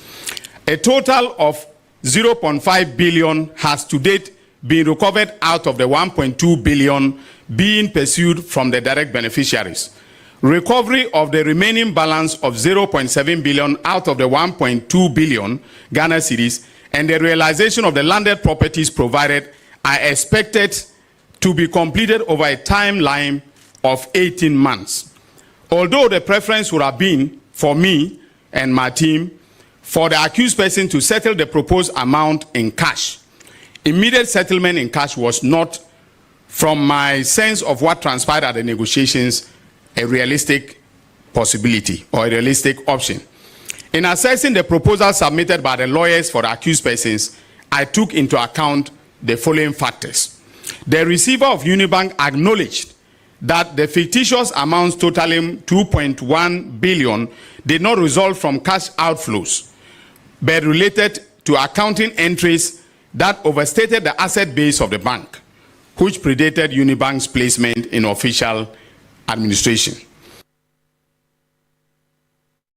This is the path that the Attorney General is taking in recovering the said amount that he has settled on in this agreement with Unibank, taking into consideration how this case has evolved till now. Mr. Jampo. Under President Mahama's reset agenda, you now have an Attorney General who is open, wants to come out in the public domain to address the press and to subject his activities to public scrutiny. I think it's something that is commendable. It is where AGs were not doing some of these things are gone. And so for me, to the extent that there is information being put out there to give all of us something to chew on and for us to scrutinize is something that is a feather in the cap of President Mahama's reset agenda, and it's important that we put this out there in the public domain so that it becomes a certain standard. Duty bearers must be accountable. Duty bearers are not 10 gods or 10 goddesses who must always be in their offices and pretend that they know it all and that they are not accountable to the public. Now, my whole view about this is to make the point again, I think it's been made, but quite forcefully, that the whole idea of the banking sector cleanup was predicated on somebody's vendetta. Now, if you conduct vindictive politics, it would always bequeath nolle prosequis when power changes hands. If politics is not based on substance, if it is about today, I am in power, I will teach you a lesson. I mean, the commonsensical thing that you can think about when power changes hands is that people would also resort to some of these things to counterbalance what you may have done. That is not to legitimize it. I will go on to my main. But I think for starters, we must get it clear. If you get to power and you want to collapse other people's banks so that you flourish yours, and you do that in efficiency, the idea of efficiency is to use little to achieve more. You have a problem, we are told the problem was about 9 billion, and then 10 billion. Less than 10 billion, and you used 30.3 billion to solve that problem. So What is wrong with your head? And we are here talking. When you have used over 30 billion to attempt to address a 9 billion problem, and there are repercussions and all, we are bold enough to not. I mean, and this is the country in which we find ourselves. NATO country. Insanity. That's what it is. It is no action, talk only. NATO country. 30 billion. I mean, who does this? Nobody. Look, somebody had to be arrested for a crime that he had committed. He owed me. I asked that they go for the money. He was being asked, someone, the police called him. I said, it's not the duty of the police to be asking for people's debt. But when the police said they wanted to go and summon the person, there's some time, some time passed. They said, can you fuel our car? I said, no problem. Get this to fuel your car. They went. The person was not there.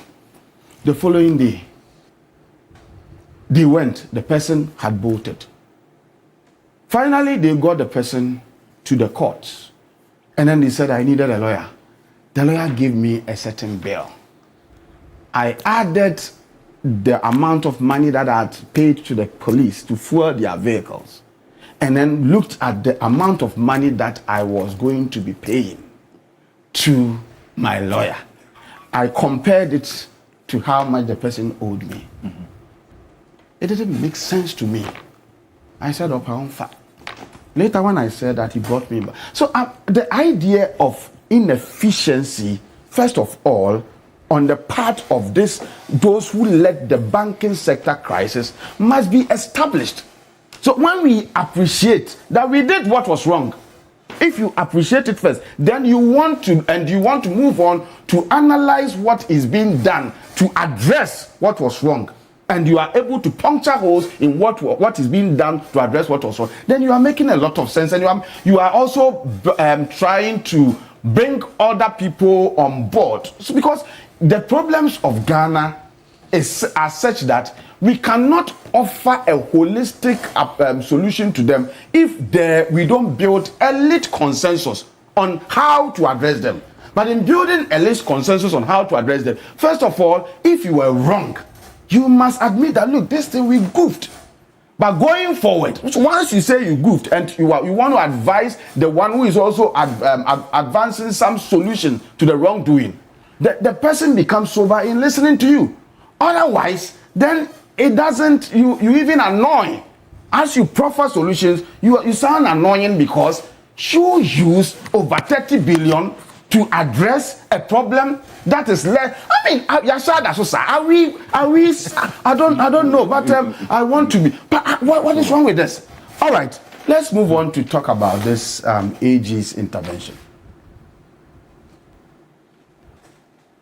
I listened to the man, and the man is saying that if I go on the tangent that people are saying I have to go on, I may end up not securing any conviction, and I may not get anything. And so, this is the route I want to go. If there is some monies that can be accrued to the state, let us recover. After all, the name is Operation Recover All Loot. The idea is to recover. It is not about you owe me, I prefer to jail you than recovering. In the ambulance case that the current finance minister was involved, we are told that the company said that because of their own name and reputation, they didn't want the matter to go. They wanted to pay off whatever was due the state. And we are told that this was objected. In the end, we didn't get the money. We didn't secure the finance minister's conviction too. And I asked myself, so did we go or did we come? And so my view is that it's a democracy. It is within our rights to make suggestions that, look, trying to secure some monies from this whole thing is good. But we think that more can be done. I mean, if you say this, and President John Mahama is a listening president, and I'm sure that they watch some of these things, some of these programs that are convened. And I'm sure that the Attorney General may also be listening to some of the sentiments that are being expressed. If you make the point that, look, we think that, and crime has no expiry date, I'm not sure that anybody would say that legitimately, if we believe that beyond the collection or recovering of what has been lost, there were other procedural issues, there were other acts that borders on criminality, and they must also be addressed, or we must also take those involved on. I don't think that if anybody makes this case, the person will be wrong. But my point is, before making this case, situate whatever your analysis is well. Okay, so that we all understand that some people decided to go on the tangent of vindictive politics because Adrimboniba Ukratimo Tongum using 30 billion to solve a problem. If you have 30 billion and the problem was 9 billion, why didn't you give them 10 billion and keep the rest for the state? We are not talking about that. And we are interested in recovery. Look, let us not fester, let us not create an impression. Nobody's creating an impression that there shouldn't be enough deterrence. I've heard arguments that is saying that, look, whatever is being recovered, is it going to be plus interest? Whatever is being recovered, have we factored the properties of those who are deemed to be culpable? Because some people are also saying that if you don't take care, if people feel that we can always embezzle or misapply or involve in some of these acts of criminality, and if push comes to shove, we will just be asked to pay, then it will fester the idea of let us do what is wrong. I believe that we should have deterrence. And I want to believe that we in a democracy, we have every right to make some of these calls to the powers that be. That look, we should also emphasize the fact that we do not want a situation where you simply go and collect your money, and then other things that are there that can be done wouldn't be done, and then in that case, then it will fester. It will fester some of these practices. But the point must be made that, for me, the name of the game is to recover all loot. And if somebody goes on that tangent, I'll commend the president, I'll commend the Attorney General for the tangent that is chosen. But beyond that, if there are legitimate concerns that there are other things that would have to be done to ensure that there is adequate deterrence, I think it will not be out of place to make those recommendations. And I believe, like I've said, the president is watching, he's listening. And the Attorney General is also minded by some of the public reactions and sentiments that come. And to the extent that the idea is to reset Ghana, I do not believe that if the points are being made and they are legitimate and they would all help, they will help in resetting Ghana, I don't think that they will close their ears are closed, to some of these recommendations. But like I said, the first thing that must be admitted is that someone caused the problem. You don't cause the problem and stand on the rooftop and begin to shout when somebody is trying to address the problem. You don't shout about the loopholes in the solutions that are being adduced without first admitting that you first brought us, where we are. And so I believe that it is Ghana we all have the right to make recommendations. We all have the right to make our input with the view to shaping public discourse and all that. Who is listening and who would listen, implement some of the proposals and recommendations we are making is critical. And in this case, it is President Mahama. Mm-hmm. In this case, it is the Attorney General. And I have every hope and belief that so long as what some are saying makes sense, they will not close their ears to it. If it makes sense and they want to do it, they want to do it to ensure that we don't perpetuate, we don't fester as a certain impression, because people are painting impression that if people are saying that if you don't take care, an impression will be created that look, you can do some of these things and go scot-free. If push comes to shove, you will just be asked to refund. If it is not good enough, we can say so. But let's say it's within the context, within the proper context, that it created a certain problem. And that problem must be addressed. And I agree with you, Dr. Mwakuba, that sometimes securing convictions and feeding the people, in prison wouldn't pay people's school fees. It's important that as a nation fighting hard the quagmires of poverty and underdevelopment, as a country wanting to reset itself, if there is every way, every means, every opportunity to recoup or to recover whatever has been lost to the state, we must go forcefully, to recover. The concern is about how this path of recovery, which across the table, I don't think anybody has any issues with that. How that also impacts on the element of deterrence. So I've said it. No, I've said it earlier that the Attorney General, I'm sure, is listening. There's been some public sentiments that have been expressed. Let us juxtapose what the public sentiments are with what he has said. He's come out clearly to tell a side of the story. And I'm saying we should even be commending this government for producing such an Attorney General who wants to be transparent, who wants to come out to explain. And we are told that he's not bound to even explain, do what he's done.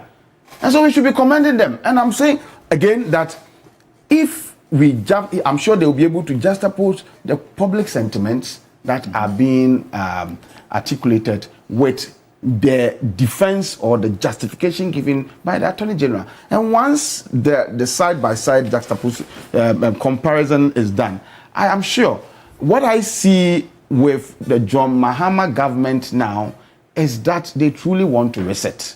They want things to be done right.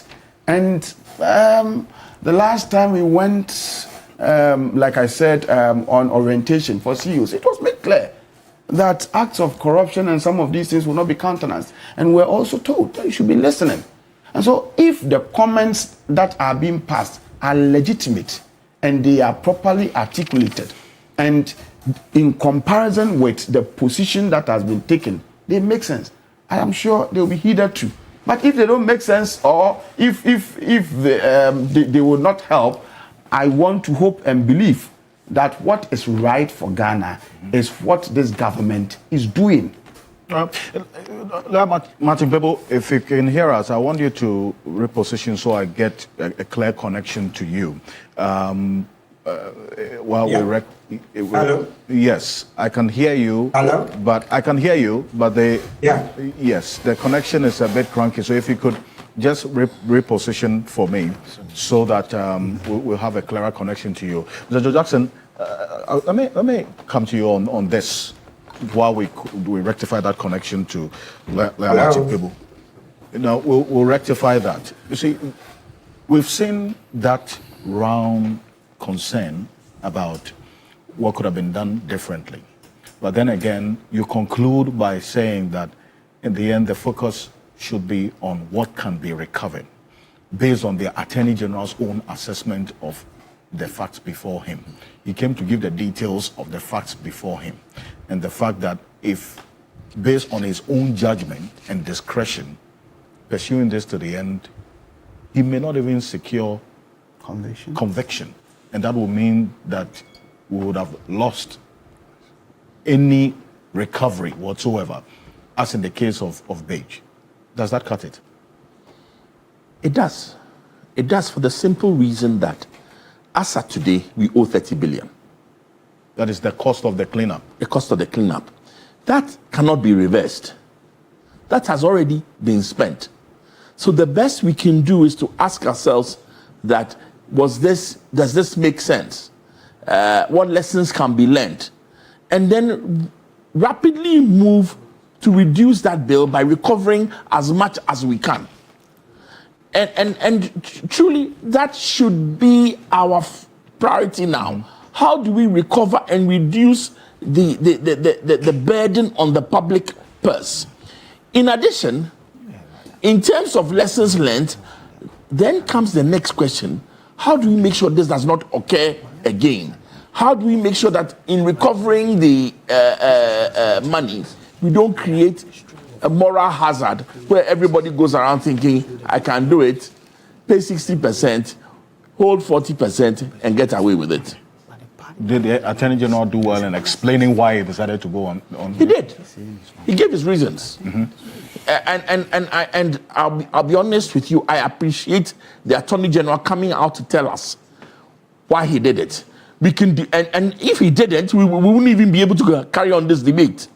And telling us the numbers and where he's coming from, for better or for worse, whether you agree with him or not, you have to appreciate the fact that he could come out and speak to you and tell you what is happening.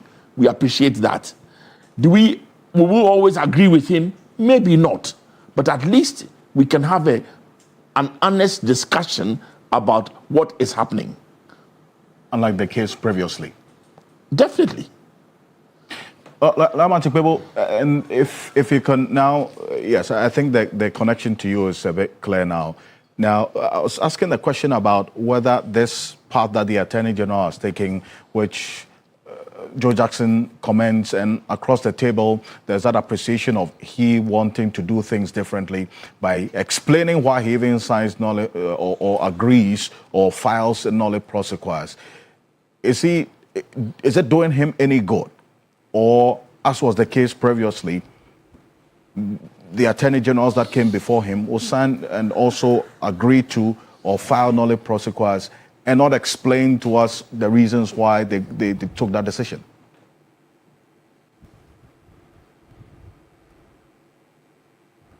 Hello? I can hear you clearly. Okay, yes. So this decision to come out with information is doing Ayini extreme good, if we can use the word extreme. Because, you see, he's laid bare the facts. And the facts are in his favor. What are these facts that are in his favor? He says he's not sure. There are a number of them. We cannot exhaust all, but let's see what we can do in the limited time. He says he is not sure that he can secure a conviction. Please, and that is the technical point we cannot just brush aside. He is in the saddle, and he says that he cannot guarantee this is what you call a conviction. So when the man in the saddle cannot guarantee a conviction, the best thing is to recover, because half a loaf is better than none. That's a key thing. Half a loaf is better than none. Now, when he says he's not sure he can secure a conviction, let's not forget, Mr. Ocansey, I believe you have the Attorney General's opinion at the time. Godfred Dame signed it 25th January 2019, where Godfred Dame himself said the revocation of the license is illegal. I hope you have that. Let me read instructive portions of it. And these things were going to be used against us in court, against the Republic, because the person the government asked to write an opinion on the revocation of the Uni Bank license has publicly, advised the finance minister Foriata that the revocation is illegal. And you say you are going to court to win. Which case? How are you going to win a case in which the Attorney General, the advisor to the government, says the revocation of the Uni Bank license is illegal? Look, the report, let's read page 5. There are a number of pages we can read. Godfred Dame at the time raised so many things against the revocation of the license. Let's start with this. Page 5, the last but one paragraph. Right. I'm reading. He says, it is apparent from the foregoing that revocation of license of a bank or a specialized deposit-taking institution or the appointment of a receiver are not part of the actions that may be taken pursuant to a report prepared under Section 114. So here he is. He says revoking a license is not part. Let me give the context because we cannot read all because of limited time. Earlier on in the pages before page 5 up to where I read, Godfred Dame referred to the fact that when you appoint a receiver, okay, the receiver in 90 days has to give you a report on the operations of the bank, etc. Now, based on the report, you are now supposed to, that's when you say you, Bank of Ghana is supposed to take remedial measures on what to do to make sure the bank operates well. Hello, Mr. Ocansey? I can hear you clearly, but we can't see you though, but yes. Yes, so then you go to, so that I'm sure this is better so that we don't lose me. Now, so you go to section 115, then you see that some of the remedial measures, section 115 of Act 930 says that increase of capital by existing shareholders. And that is exactly what Dufour did by writing to the governor that, look, I want to inject 1 billion. Then the governor said, we don't want to do it. We are bent on doing a political vendetta, all right? Vengeance. We want to cut oxygen to an NDC-linked bank. So they said, no, they are not taking it, right? Then you go to section 116. It says recapitalization. So that is to say, bring in more capital. So the Dufours wanted to do it. No, the BOG will not have any of it. Then you go to 117, mergers, sales, and other restructuring like transfer of assets and liabilities. Then you go to, and that's not what happened. Then you go to 118. It says mandatory restricting of liabilities. Then you go to 119. Removal of key directors and key management personnel. So the point we are making is that Godfred Dame said, these are the only things that you can do. You cannot revoke a license. So after all this, then I read to you, and let's repeat for emphasis. That's why he said, it is apparent from the foregoing that revocation of a license of a bank or a specialized deposit-taking institution or the appointment of a receiver are not part of the actions that may be taken pursuant to Amano Dodu's report under section 114. And this is contained in Godfred Dame, the Attorney General at the time's own opinion on this. Exactly. Page 5, and then we go on. So he said it is wrong. Then he went on and came back and said, so once it was based on Amano Dudu's report that they were taking the actions, you cannot use revocation. Revocation of a bank license is not one of the options. Then he went on and said, look, if they wanted to do under section 16, that's revoke the license under section 16, the same way of Act 930, then they have to give the Uni Bank an opportunity, 30 days, to see what they can do to remedy the defects. That was not done. Then he went on, number 3, to say that, in the same manner, if you wanted to do revoke the license under section 112, then in that case, to the same thing, give opportunities. So then he goes to page 7 and says, it therefore cannot be asserted that the termination of official administration was effected in accordance with section 122 of the Act. So remember that Amano Dodu's tenure as receiver was also cut short because he had been appointed for 6 months, and yet we decided to cut it short in 4 months to do the political vendetta, to do the Beye, Abro and Beye. I've referred to the revocation of the Uni Bank license as a textbook example of Beye ne Abro, Beye as witchcraft in tree, Abro, all right, just pulling down. Wickedness. Yeah, yes, Council, you make your point. So Beye and Abro, because look, Oforiatta was jealous. He was basically jealous of the Dufours. So he wanted that by the time they leave office, the Oforiattas would be the biggest business from yes, in Ghana. That was very pure. Beye and Abro, pure and simple. That's what Professor Yanko referred to. And let me give you further evidence of the Beye and Abro. Please, you can play back Godfrey Dame tape, the Japa case.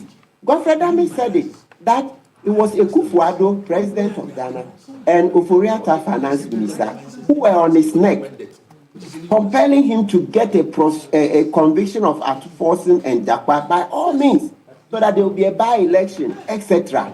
So please, I've given you evidence that Godfrey Dame said it is Akufo-Addo and Oforiatta who were using him for those unethical things. Please. So I'm not doing just suspicion. He himself has said it, that Oforiatta as finance minister and Akufo-Addo are the ones who were pushing him, destroy these businesses, cut oxygen to NDC, because Dufours are linked to NDC. If you destroy this bank, then it means that NDC will not get funded, etc. Now, so Ocansey, let's go on with this. Yeah, so Council, just on the bit of that, Godfrey Dame advice that, or his opinion that you read, how consequential is it, taking into consideration the Attorney General's assessment of the case, so that this decision would be the most probable for the Attorney General? That Godfrey Dame, in his own opinion, said it is apparent that the revocation of a bank's license or appointment of a receiver are not actions permitted under a report prepared pursuant to Section 114. How consequential is this? It destroys the case. It totally blows up our case in a court of law, because Godfrey Dame says, hey, this revocation is illegal. And in law, you hear lawyers will tell you that there's a popular legal principle. You can't put something on nothing. That's McFoy versus USA. And the Supreme Court of Ghana has stated this principle ad nauseam over 1,000 times. So Godfrey Dame's report, that's his AG's opinion, 25th of January 2019, was going to be used to give us a bloodied nose. We're going to suffer a bloodied nose in court. It was going to be like the Japa case that Godfrey Dame lost recklessly. And so Ayini wasn't going to be reckless, because Godfrey Dame says what you've done is illegal. So if what you've done is illegal, how can you prosecute these people? Because in law, you have to first clear the legality first. If what you've done is illegal, how can you prosecute Dufour, the governor, Isiama, all of those people, Holder Holdings, you know the list? How can you do it when your own actions are illegal? And Godfrey Dame didn't say it once, he didn't say it twice. He said it more than 3 times all throughout the report, where he kept reference. Then he says that, let's give you further evidence. He says that the setting up of CBG itself was illegal. Okay? Yes, he says the setting up of CBG itself was an illegal thing, and the transfer of the assets to CBG is also illegal. Let's read that part slowly so that we get it. And this is, which specific part of the report are you quoting? Page 9. So I'm starting from the first paragraph. He says, what they did is illegal. He says, there is no provision in Act 930 for a receiver appointed pursuant to Section 123 to be vested only with selected assets and liabilities, as stated in the letter appointing the receiver. The trust of that letter, together with statements contained in the official public announcements by the Bank of Ghana, all dated 1st August, confirm that the effect of the decisions taken on 1st August 2018 was to transfer the goods, assets, and liabilities to another institution other than the receiver. So you see it. He says there is no provision where you can do, you select somebody, you vest somebody with selected assets and liabilities. He says it is wrong. It is wrong. Then let's go and look at the criminal, listen. He says Ekufuado, Oforiatta, and Governor Addison were engaged in criminal conduct. Let's read that criminal conduct. He says that, now, the receiver, 1 second. He says that, I've gone to page 10, where he says they've engaged in criminal conduct. Criminal conduct. He says, paragraph 8, VII. We know that CBG was incorporated on 1st August 2018, and a certificate to commence business was issued to that bank on 2nd August 2018. We also observe that selected assets and liabilities of the 5 banks were transferred to Uni Bank on 1st August 2018 via a purchase and assumption transaction before the grant of a certificate to commence business. Section 27 of the Companies Act 1963, Act 179, prohibits a company incorporated in Ghana from transacting a business until it has satisfied the provisions therein and has been issued with a certificate to commence business. A violation of this provision constitutes a criminal offense for which the company and every officer of the company shall suffer a penalty prescribed by Section 29 of the Act. Then he goes on. The transfer of selected assets and liabilities of Uni Bank on 1st August 2018 is business which CBG was not authorized by law to engage in as at 1st August 2018. Mr. Ocansey, are you with me? Yes. So you see, he says they've committed a criminal offense. Yet Godfrey Dami didn't have the courage to what? Prosecute Oforiatta, Governor Addison, and all those people. Rather, he was fostering. And who was this? Who was this opinion? Who was this? Fostering and fostering criminal conduct. Who was this opinion put together for, and for what purpose exactly? With what you have just read, in fact, I have a copy of it. What was supposed to be the consequence of the former Attorney General Godfrey Yeboah-Dame's opinion, as you have elucidated quite clearly, on this entire process, which he describes and raises concerns about the legality of the process and so on? Who was supposed to take action on this? He addressed it to Ken Oforiatta, Honorable Minister, because at that time they sought to join the Attorney General to this lawsuit. So the Attorney General was saying, hey, that's the case in which Ni Amano Dodu sued Dr. Kwabena Dufour and 16 others. Yes. And so Ni Amano Dodu now sought to add the Attorney General. Okay? So then Attorney General is saying that, hey, this case, Charlie, Oforiatta, if they add us to this case, we are in trouble because you've committed a crime. You Addison and Ekufuado, you've committed a crime You've given license to CBG contrary to the law, etc. And in any event, even this revocation itself is illegal. That's what Godfrey Dami is telling Oforiatta, the finance minister.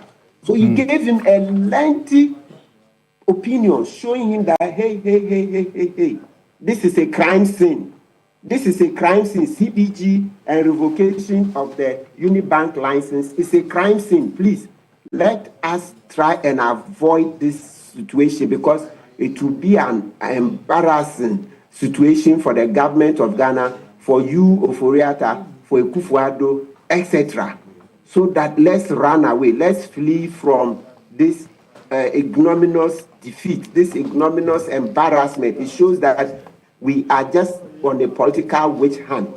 That is what Godfrey Dami had written. And yet, these guys would not listen. They continued. So Dominic Ayine has done the right thing by fleeing away from obvious defeat. Unlike Godfrey Dami as Attorney General, who refused to flee from obvious defeat in the Atuforsen and Jakpa case, where he was caught on tape, engaged in unethical conduct, which eventually led to our losing all the money. We didn't even get one CD back. And of course, people are saying that Godfrey Dami should be investigated, charged, and prosecuted for causing financial loss to government.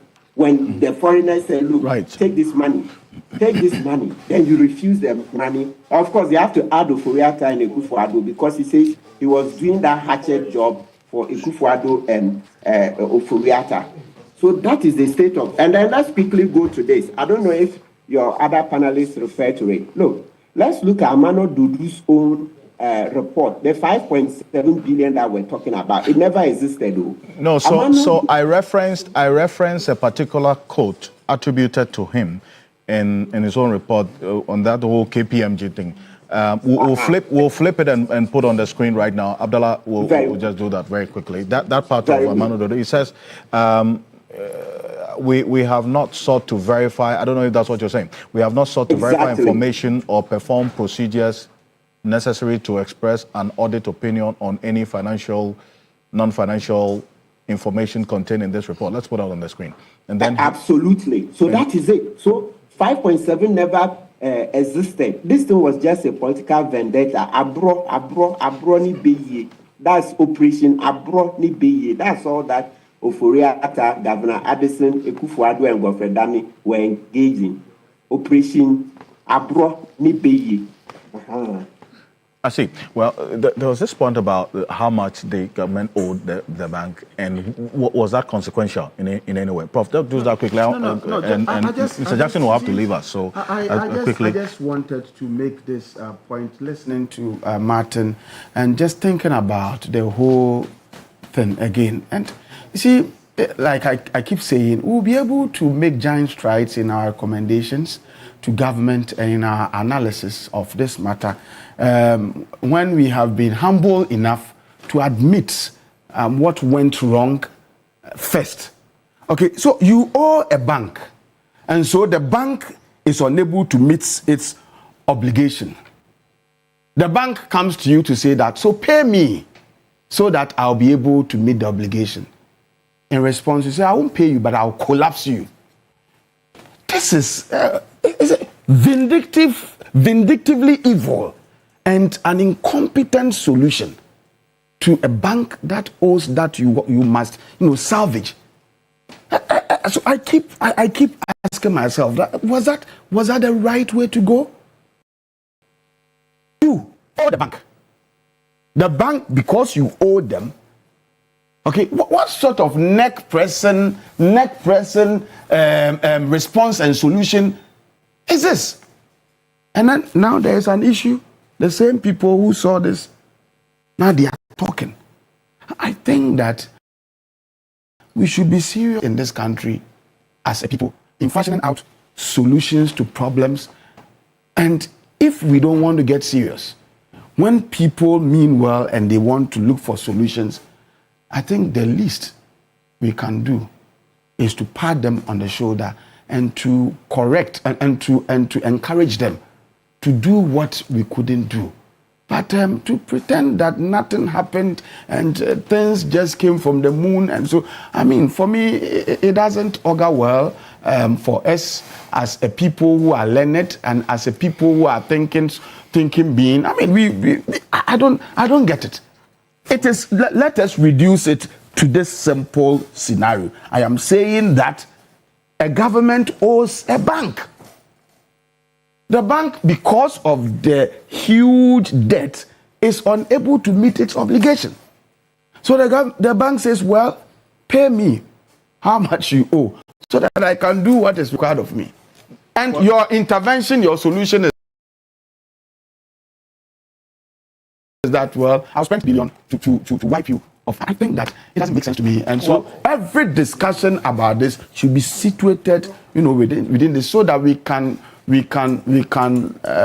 seen to be building some consensus as to what must be the way forward. Otherwise, if you don't situate the argument well, it becomes difficult for us to be listened to. Well, Mr. Jackson, I know you have to leave us, but you see, following from that point that Professor Jampo makes, how much of an impact, really, looking at the government of Ghana obligations to Uni Bank, and we'll put that on the screen right now, if that was settled, could have changed the dynamics of this particular path that the previous administration took in closing down the banks and also just revoking their licenses, which is not specific to just Uni Bank. In fact, there are other banks that had similar. GN Bank, for example, had a number of contractors who are taking loans from the bank, executed government contract.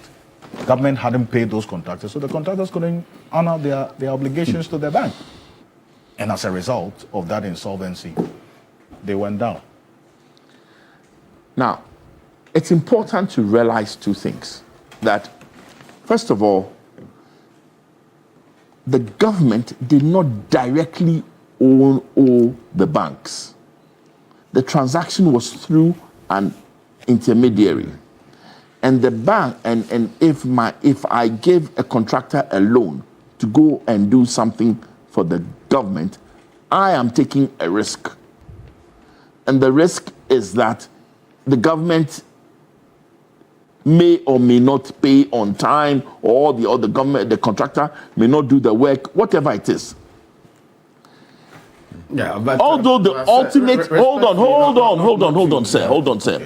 Although the ultimate person who pays is the government. Yeah. Such that if I'm in trouble, I should be able to go to the government and say, these are my list of contractors. If we can establish that you are truly in arrears to them, can we set off this amount? That should be done. It is also important to note that in most cases, the set-off will not have brought them back into the black. There were issues over and above the set-off. The set-off would have reduced what was due, but it would not have eliminated all the issues that the institution had. And in the case of Uni Bank, that was clear, because remember that even for the Attorney General, he took out that amount. He took out the erroneous bookkeeping entries that had been made falsely to the central bank of 2.1 million. He took that one out. And then he took out some other entries that were supposedly not right. But he still ended up with an amount outstanding, right? And I suppose that also contributed to the reduced amount that the receiver had brought of from the 5.7 billion to 2.4. 2.8 billion. 2.8 billion. So we have to understand, and there were two separate issues that we have to be clear on. If you make a wrong representation to a public official, in this case your regulator, it is a crime in itself. Then if we spend the public funds to salvage your institution, we have to recover. So you have two issues that are on the table and need to be dealt with. As for the recovery, it must be done. As for the making false entries, we have to deal with the fact that we may be creating a moral hazard. I agree. Right? But for me, recover the money. Recover the money. The public recover all loot. Recover all loot. Clearly, I'm a great believer in recover the money. If you ask me, we should do. We should recover the loot with the Kwabna Eduboahin outstanding case. We should recover the loot with the outstanding. You cannot mention them. You cannot list them. There are plenty. So every loot. We will talk about the ones that have been put clearly in the public That's why you support domain. the Attorney General's decision. I support the Attorney General. Recover the loot. Okay. Dr. Makuba, you Well, haven't spoken I have much to on say this. simply that a government cannot owe a bank this quantum of money and at the same time come back and say you are not doing what you are supposed to do, therefore I'll yank your license. If the government have paid that part that it owes, don't mention the others, because you never know what happens after that. If the government paid that part, it makes the bank now look attractive, you understand? And they invite more people to invest in that bank. You don't know. So you cannot assume that because the government part is written off, that writing off or taking off is not the same as payment. Payment is infusion of money, which attracts more investors. And so any way you look at it, the government was wrong. If you have to do your duty, what you are supposed to do first, before you go and tackle the government to do its duty. Because you are not doing your duty, the bank is not able to do its duty. That's how you have to, no doubt at all. If you talk to other people, the bank now, abaya bodam, what do you mean? You see me, minister, uniska. No, so I'm the bank inside bank minister. But Dr. Makuba, kindly slow down for me, and please. But please. Let's be. Sometimes I want the other people those who don't speak English to understand what I'm saying. I get you. It makes no sense. Yes. It makes no sense at at all. Be temperate in your language. Okay, it makes no sense. I just want. Oh no, the government was mad. No. Yes.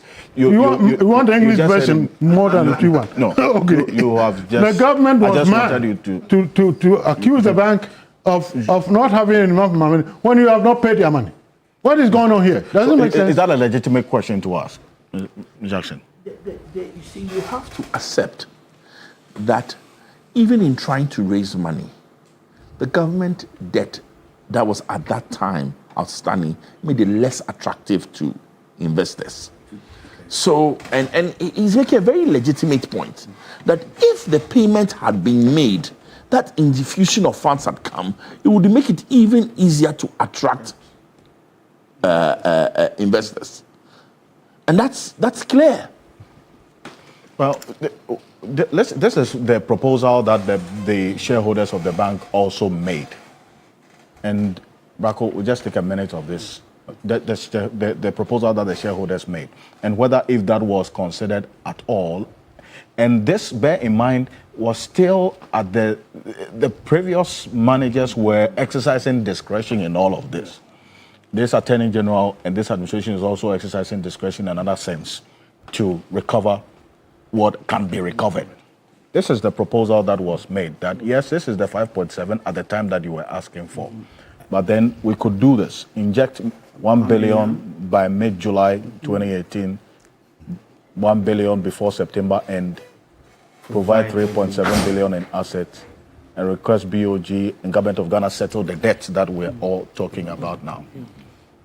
Could that have, maybe in a minute, and then we'll go for a quick break? I think the key question should be, would they have been able to do that? And from where I sit and looking at the data, I don't think they would have been able to do that. Because this is a bank whose directors and shareholders were padding up numbers, padding up figures to look good in the eyes of the central bank. So in this case, how are they going to raise the funds to resuscitate the bank? Or how are they going to inject capital into their operation? I don't see it. There's no clear plan. Because when you read the report from the Bank of Ghana, it is even clear that the bank itself, the shareholders were not able to put in place effective mechanisms to inject some level of confidence in the central bank. In this case, I don't think Uni Bank would have been able to do that. Okay. And I think given the circumstance, it would have been the best option, barring all issues. We have our issues with the financial sector cleanup. But this decision, we must own it up. I'll go for this quick break. When we're back, getting to some more issues here on Key Point. We're live as well on 3FM 92.7. I've seen about 2,766 of your messages. I'll do well to read as many of them as I can. Put it on auto reading. Yeah, so I'll be back shortly after this quick break. Stay with us.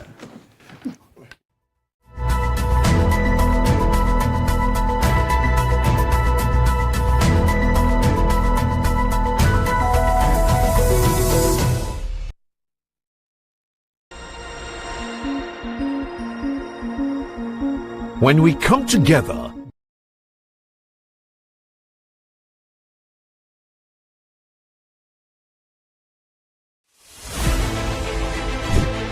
reporting from the Takoradi Market Circle. From the heart of the Upper West Regional Capital. From the heart of the Ashanti Kingdom. Reporting from Sunyani.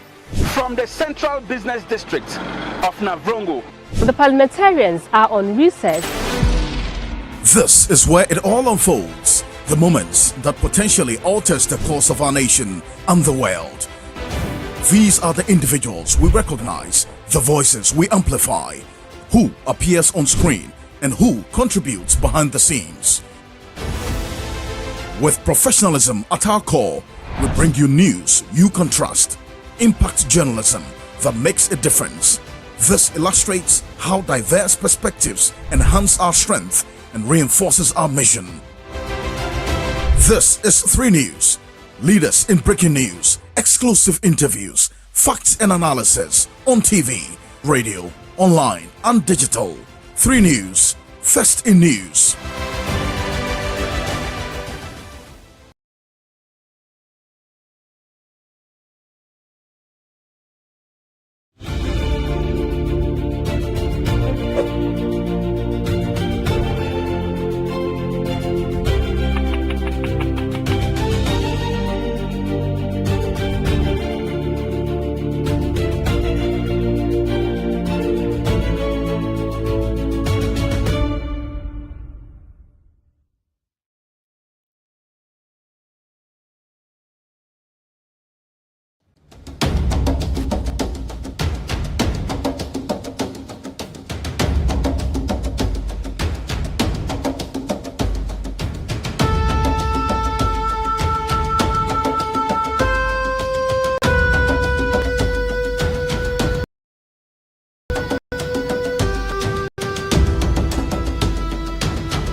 Reporting from the Takoradi Market Circle. From the heart of the Upper West Regional Capital. From the heart of the Ashanti Kingdom. Reporting from Sunyani.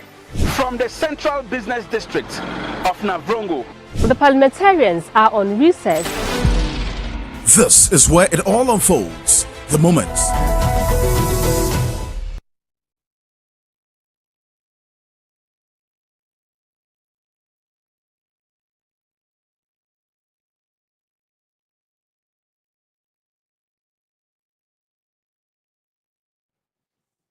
Welcome back. This is Key Point on TV3.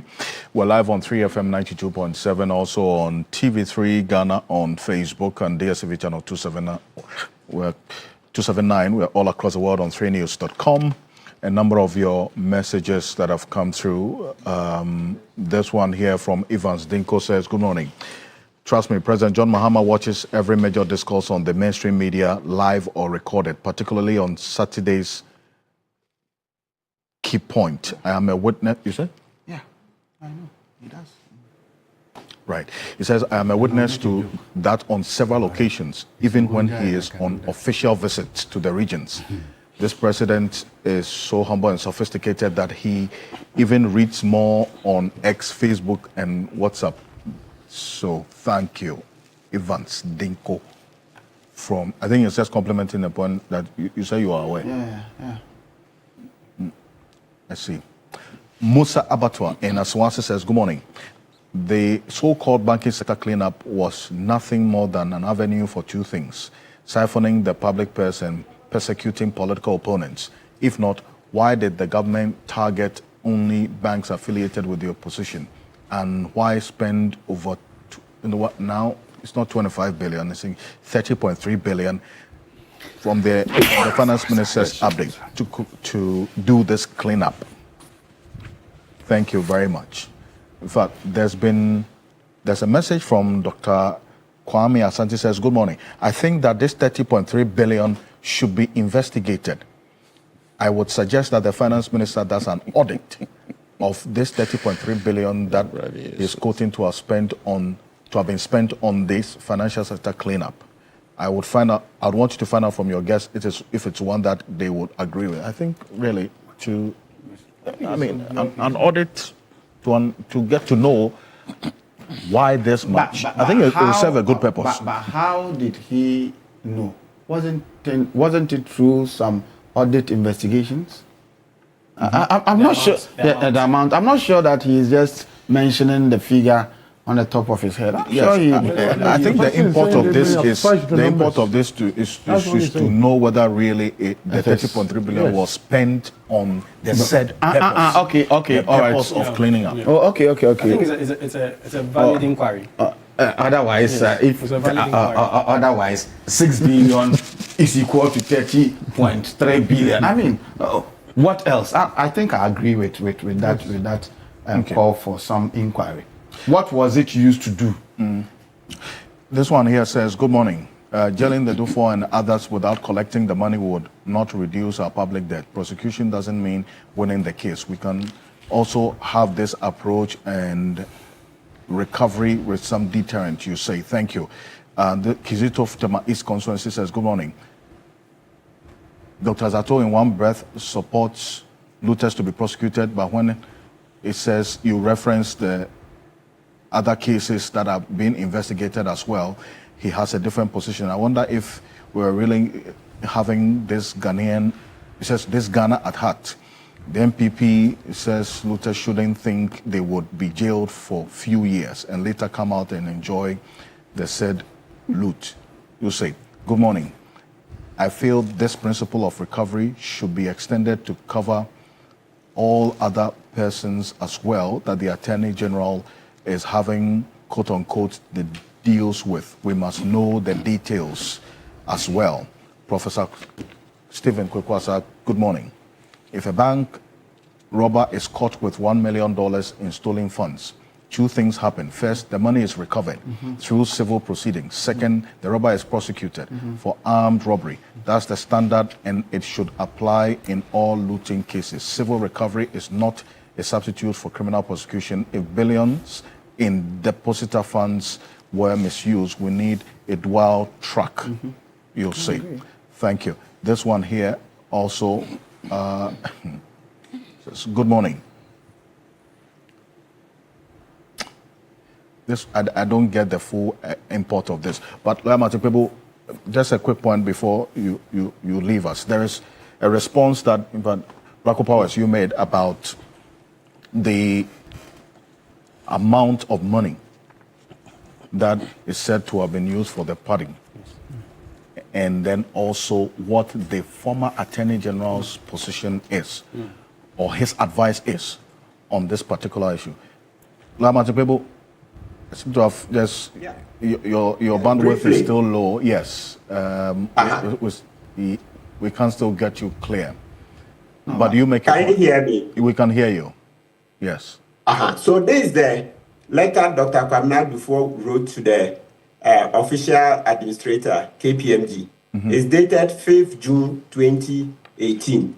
That's why he promised that they will inject 1 billion not later than mid-July, then another 1 billion before September ending.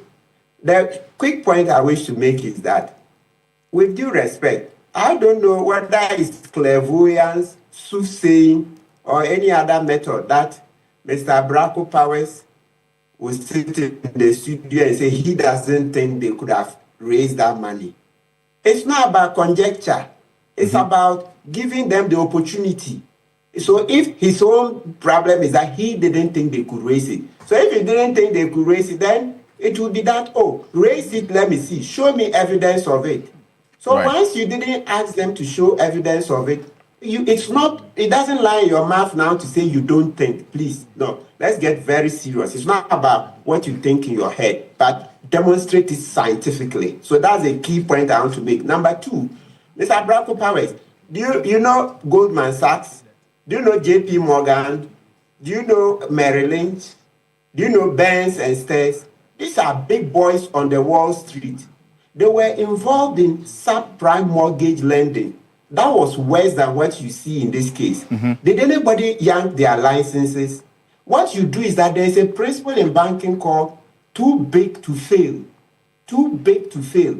So when you think they've committed offenses, you negotiate with them, punish them, but you don't take away their license and then send thousands of graduates onto the streets as unemployed.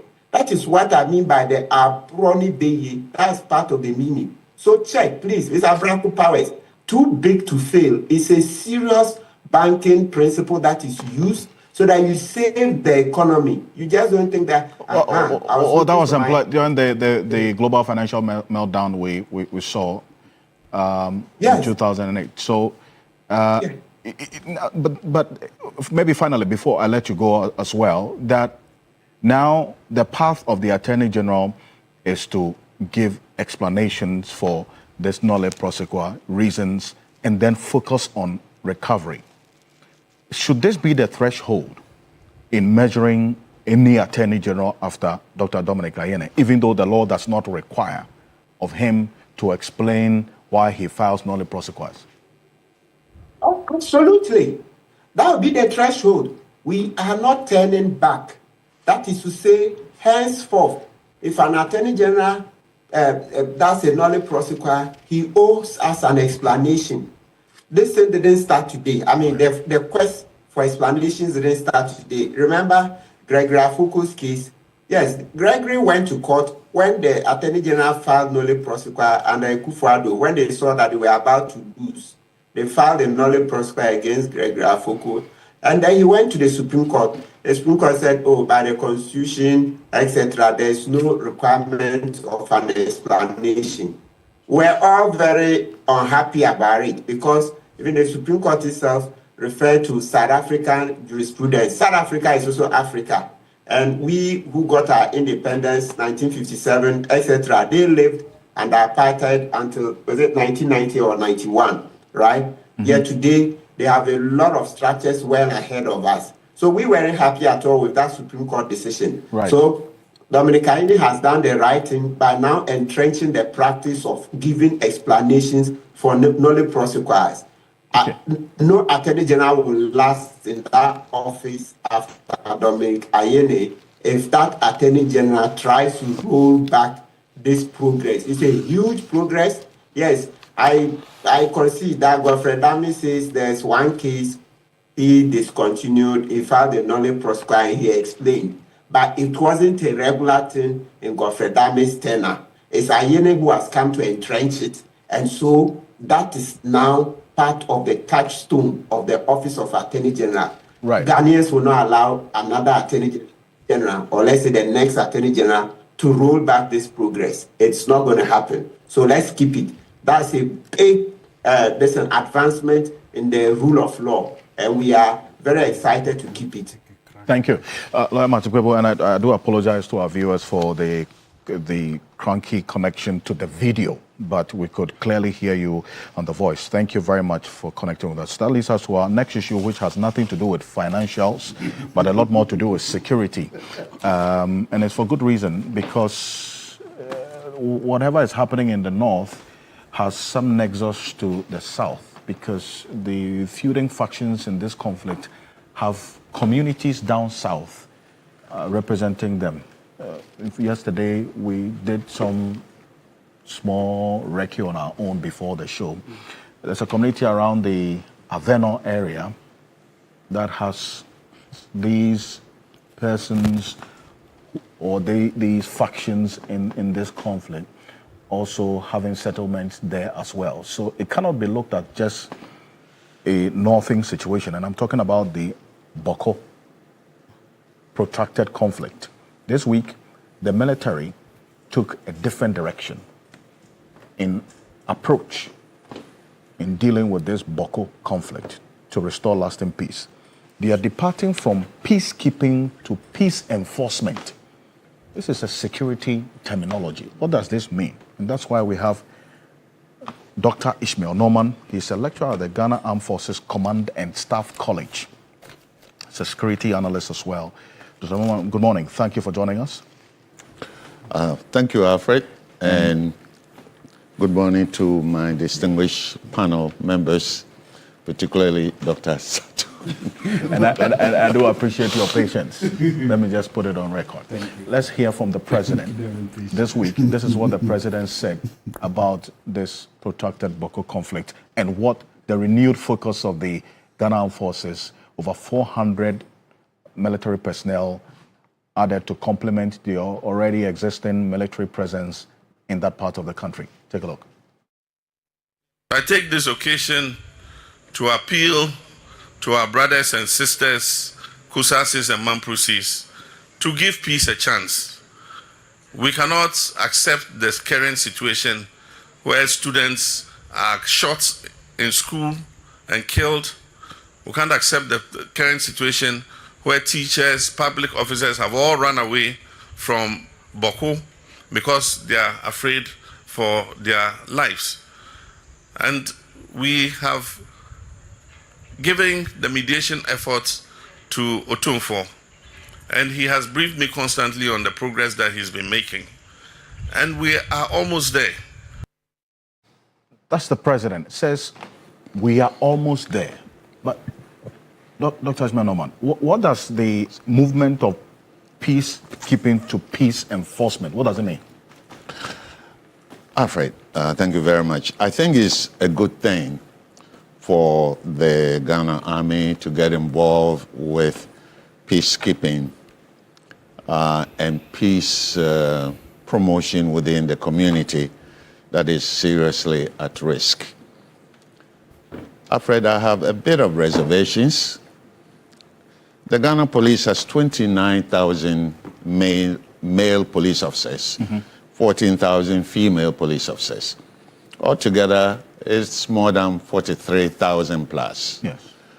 Ghana Army has around 16,000 personnel strength force. And so why do we always call on the Ghana Army to intervene when there is domestic issue? Why are we keeping such a bulk number of police officers? And that's more than twice the size of the entire Ghana Armed Forces. And so there is a problem with the security architecture, and the police organization, the service, needs to pay attention to itself. The legal framework for engaging Ghana Army, Act 105, is already established that the Ghana Army, the president, the commander-in-chief can engage them. The Constitution, Article 2110, Clause 3, allows the president to do what he's doing. But peacekeeping is different from peace enforcement. Peacekeeping is under international protocol of the United Nations. Peace enforcement is under domestic protocol, criminal justice system, criminal law, constitutional law, and police skills. How many of those 400 men that have been sent to Boku really understand military police protocols? How many of them are from the military police? There is a huge problem there. And my fear is that a soldier cannot say, I won't go, whether he has the skills to do something or not. The moment the command is given, they follow it. My fear, Alfred, and my brothers here, is that there is a likelihood that we have created the ecosystem for what happened at Ajura to happen in Boku. Because the average police officer seems to understand a bit of community, has community consciousness and awareness in terms of managing conflict. The average soldier, their natural response is to shoot, to kill, if they feel threatened. How much training have been given to them before the deployment? Don't you think the answer to that question? Let us fully, when you spoke about, I just want us to set a certain context. When you spoke about peace keeping and peace enforcement, I quickly had to type something so we can appreciate the nuances of peace enforcement. And so peace enforcement is also about human protection of right. It's not only about, so let me, I just wrote this. When we talk about peacekeeping, traditionally, you are talking about the deployment of neutral forces with the consent of all parties to a conflict to monitor ceasefire, separate warring factions, and create a secure environment for peace talks. On the other hand, when you talk about peace enforcement, you are talking about a more robust approach that may involve the use of force to compel compliance with peace agreements or to protect civilians, even against the will of one or more parties to the conflict. So my point is, we should not go project the tangent of shoot to kill. Peace enforcement is also about protecting civilians, even when people don't want to be protected. You have to go ahead to protect. So the tangent that you are going, I'm afraid this thing has gone on over and over and over and over, and you are talking about the police. And I don't know. Maybe you are going the route that I have been thinking about. Should we just leave them? Because where you are heading towards, it's about the same approach that has been used. But just to make the point that when you talk about peace enforcement, it doesn't always necessarily connote shoot and kill. It's also about radically and forcefully protecting rights. I totally understand, and I wasn't going to a shoot to kill route. I was just saying that it's a possibility, because if a soldier is threatened, even if he's enforcing peace, and you don't take the command, how much do they know about de-escalation? They weren't trained for de-escalation. They were trained to actually do what? Collapse the escalation. Okay, so you know, Dr. Ismail, you asked the question as to whether they have been trained or not. Yes. I think that the answer then settles your fears, and you know the military architecture, you know much more than I do. I try to. You are there. Do you think a deployment of this nature will be made without adequate training for these over 400 troops to understand the mission, why they are there? I believe that it is good to assume that it is possible Ghana Army doesn't have a manual for everybody to know, the soldiers to know, maybe the officers may know, but the soldiers may not know, in terms of engaging in peace operation like what they are doing in Boku. Because oftentimes we take a lot of things for granted, even in Ghana. It is possible, because I tried to get a copy of such a manual. I tried my very best, because I was doing research in this area, even to the point where I've already done a paper in this area, which I was going to give to the Ghana Armed Forces Command College Journal. But some politics arose, so I took the paper away and gave it to another journal. I never got a copy of that manual for engaging the army in domestic disturbances and civil disobedience. So if you deploy people, just as soldiers were deployed to Volta region during the flooding, the VRA flooding, there's no manual as to what they should be doing. You need to create the manual. Okay. When you go for international peacekeeping, there is a manual. You follow it. So for me... That's why I asked you that direct question, because you don't serve in the army, but you teach them. At the Ghana I help to Forces teach. Command. You have to teach them. Okay. Is it the case that there would ever be a deployment like this with a specific objective, peace enforcement, taking into consideration the changing dynamics of the conflict in that area, that these personnel would be deployed without they being trained for the mission? You see, deployment, sometimes you get a little bit of briefing before you go. But in terms of even going through simulation exercise, in case a situation arises and how you're going to handle it, that I can say without knowing, they probably didn't do that. Because, look, the average training of a soldier is to, counter actions that have been directed at you, the nation, or third parties. So I haven't seen that kind of training going on. I've been very aware of the kind of training that goes on. And I'm not criticizing Ghana Army. Yeah, I'm trying to say they need to prepare soldiers better in order to avoid situations like we saw in Nigeria. The excesses. The officers are well trained, but the soldiers are not the way that they should be. The attention often goes to the officers, and the soldiers are trained to shoot to kill. And that's their job.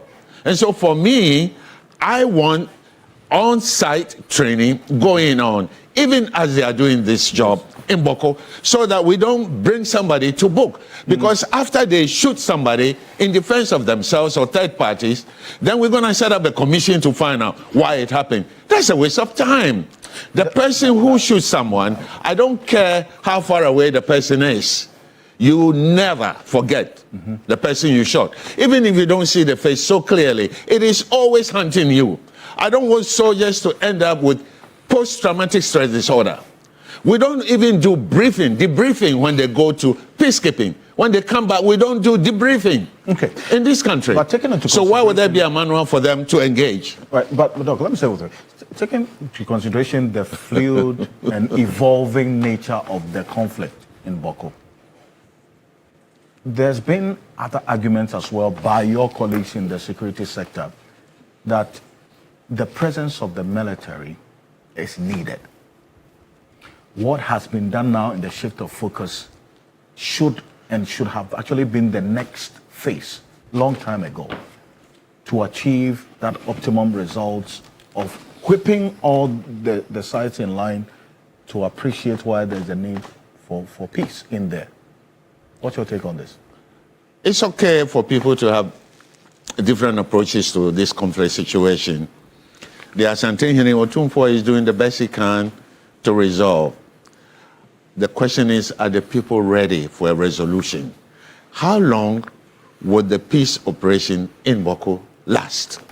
The moment you leave, it doesn't mean you've solved the problem. And so for me, I think sometimes you have to allow people to exhaust their primary obligations to each other. If that means the ultimate destruction of each other, I think sometimes society has to be a bit ready. In the Bible, the Israelis were sometimes allowed by God Almighty to fight. Do we have the military police in the army? Of course we do. Okay. And they are very good. What's your reckoning of how much we invest in peacekeeping or peace-building strategies? The issues the Boku conflict is costing this country oodles of money. And by the time the peace operation is done, imagine feeding and taking care of 400 and more officers every day. It's not a joke. It's like running a big 4-star hotel, 5-star hotel. The cost of it is very huge. And we could avoid all of this if peace will prevail. But sometimes the transactional cost is insignificant when you look at the total effect on the nation. And it's not just Boku that we have Kusasis and Mamprusis. They are all over Ghana. They have the freedom to move and settle anywhere. And if we don't handle the center of the conflict, it could spread. And that is why government is being very proactive. And I support the commander-in-chief of the commander he's giving. My only objection here is that I suspect that our soldiers were not well prepared. How many psychologists have they deployed with the 400 people? They need advice. Who is taking care of their families? The fear of their wives, the fear of their children. Who is taking care of that? Is there any provision for that? There is nothing like that. I can tell you that. We deploy the soldiers because they are fodder. We need to treat them also as human beings. They need help. They need psychological intervention in the field and after the event. We don't do any of it. So for me, I think it is a good thing, but the President John Dramani Mahama, is doing his best to make sure Ghana is actually open for business. And if so, we can't have pockets of conflicts all over the place.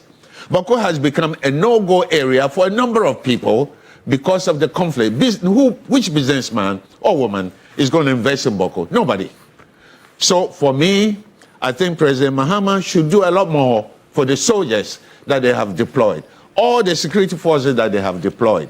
There should be a lot more, not just giving them the ammunition, not just giving them the food, the drink, and all of that, but take care of them also before they themselves become weaponized and then react to, in a very negative way, to the people that they are there to support and to protect. So I agree with Professor Gampo that yes, the goal is to protect, but when you are protecting people and they turn against you, the law allows you to shoot them. Okay. And I will be one of the first people to support that idea. Well, you talk about the briefing. I'll come to you. The Chief of Army Staff, Major General Lawrence Kweku Betanu, was captured. In fact, we have our man moving with the team, the military detachment on the ground, giving us updates of what's happening every step of the way. This is what the Chief of Army Staff said to the over 400 personnel who went to augment the military presence in Boku on the day they arrived. Take a look.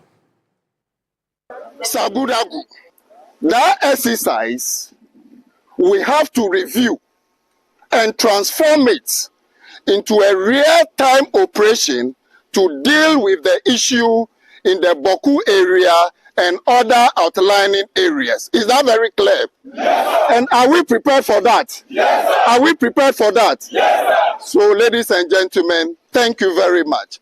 So, as you assembled here, we are no longer going to undertake an exercise, but we are rather going to mount an operation, reinforce our colleagues on exercise Operation Madaburi, and sanitize the area very well.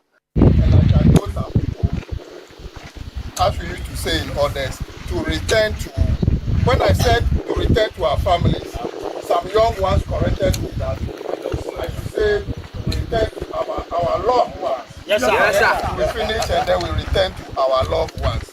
But once again, well done for a good job done today, professionally. So that's the Chief of Army Staff says, is sanitize the area. It says, congratulating them, giving them details of, you know, what they have to do. It's portions of it we captured. The other parts of it from our correspondent who was with them indicated that he's just told me that there was actually a lengthy period of briefing and giving them details of their mission in there and what they have to do. The Chief of Army Staff did that. So that I just needed to put that on record as well. Dr. Zato, briefly. Yes, I know. Yes. Thank you very much. Thank you. I know your limitations in talking on this matter, so make it brief for me. Thank you. I know Boku. I've been to Boku before. I think I lived in Boku for about a week or so.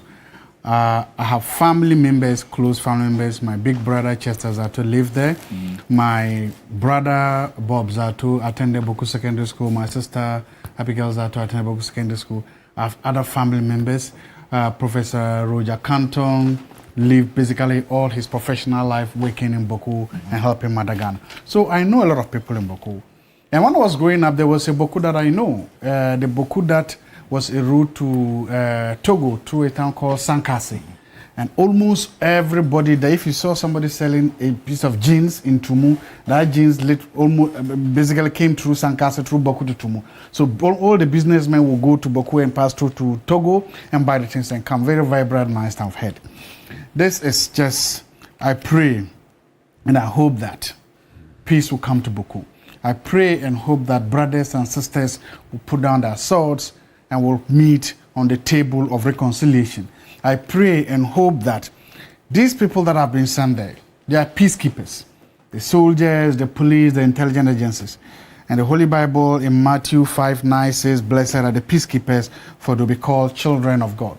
So please, you are peacekeepers. The people you are meeting are your fellow colleagues. They are your countrymen. I pray you exercise maximum restraint, and I pray you don't become trigger-happy cops. And I pray that you understand that the nuances involved in peace.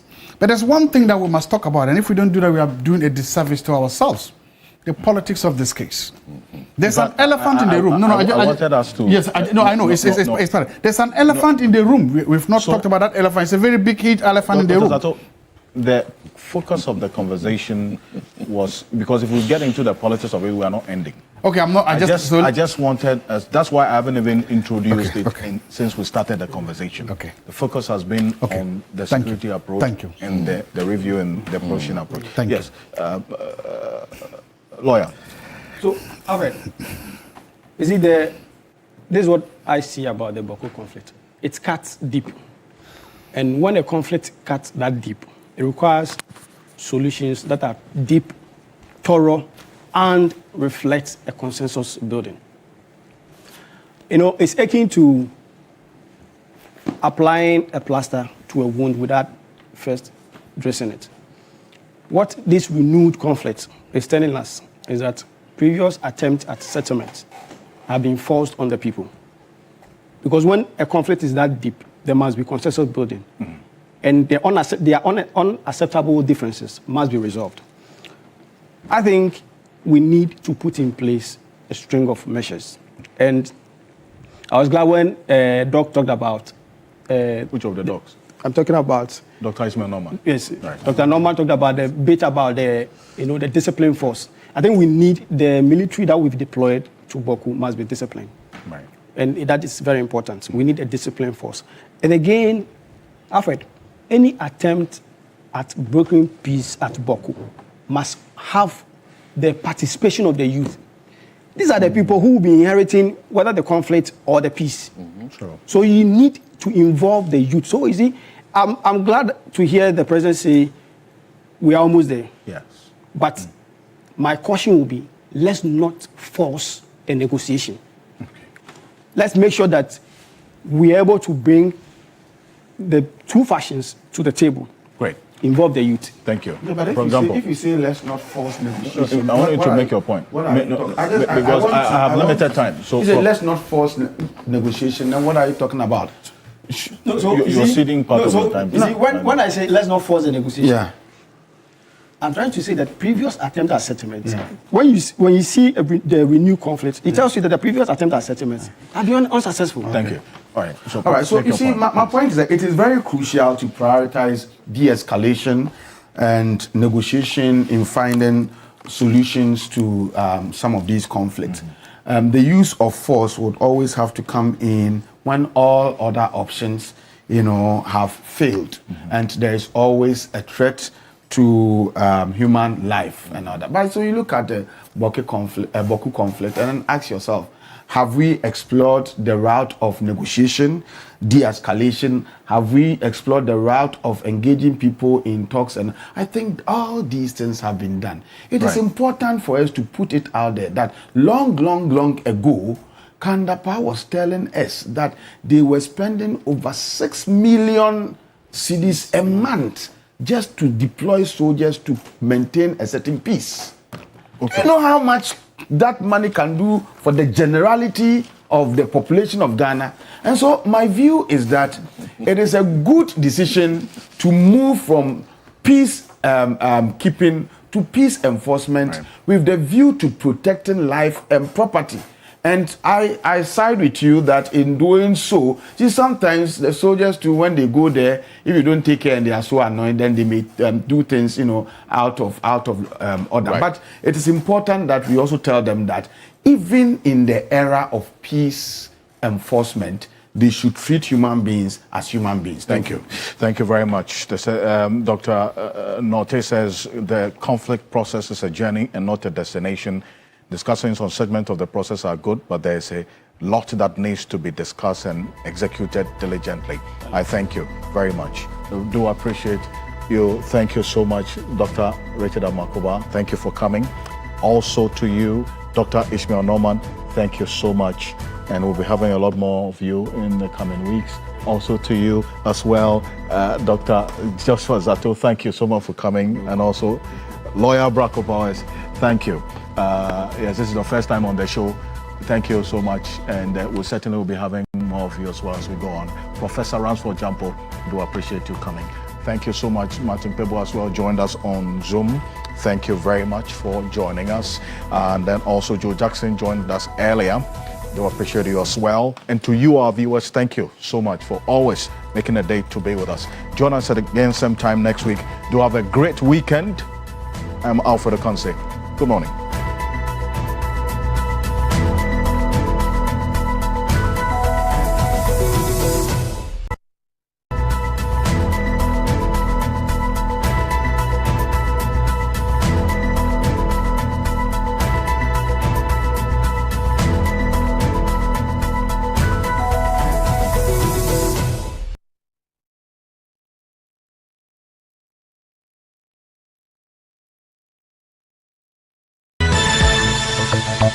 La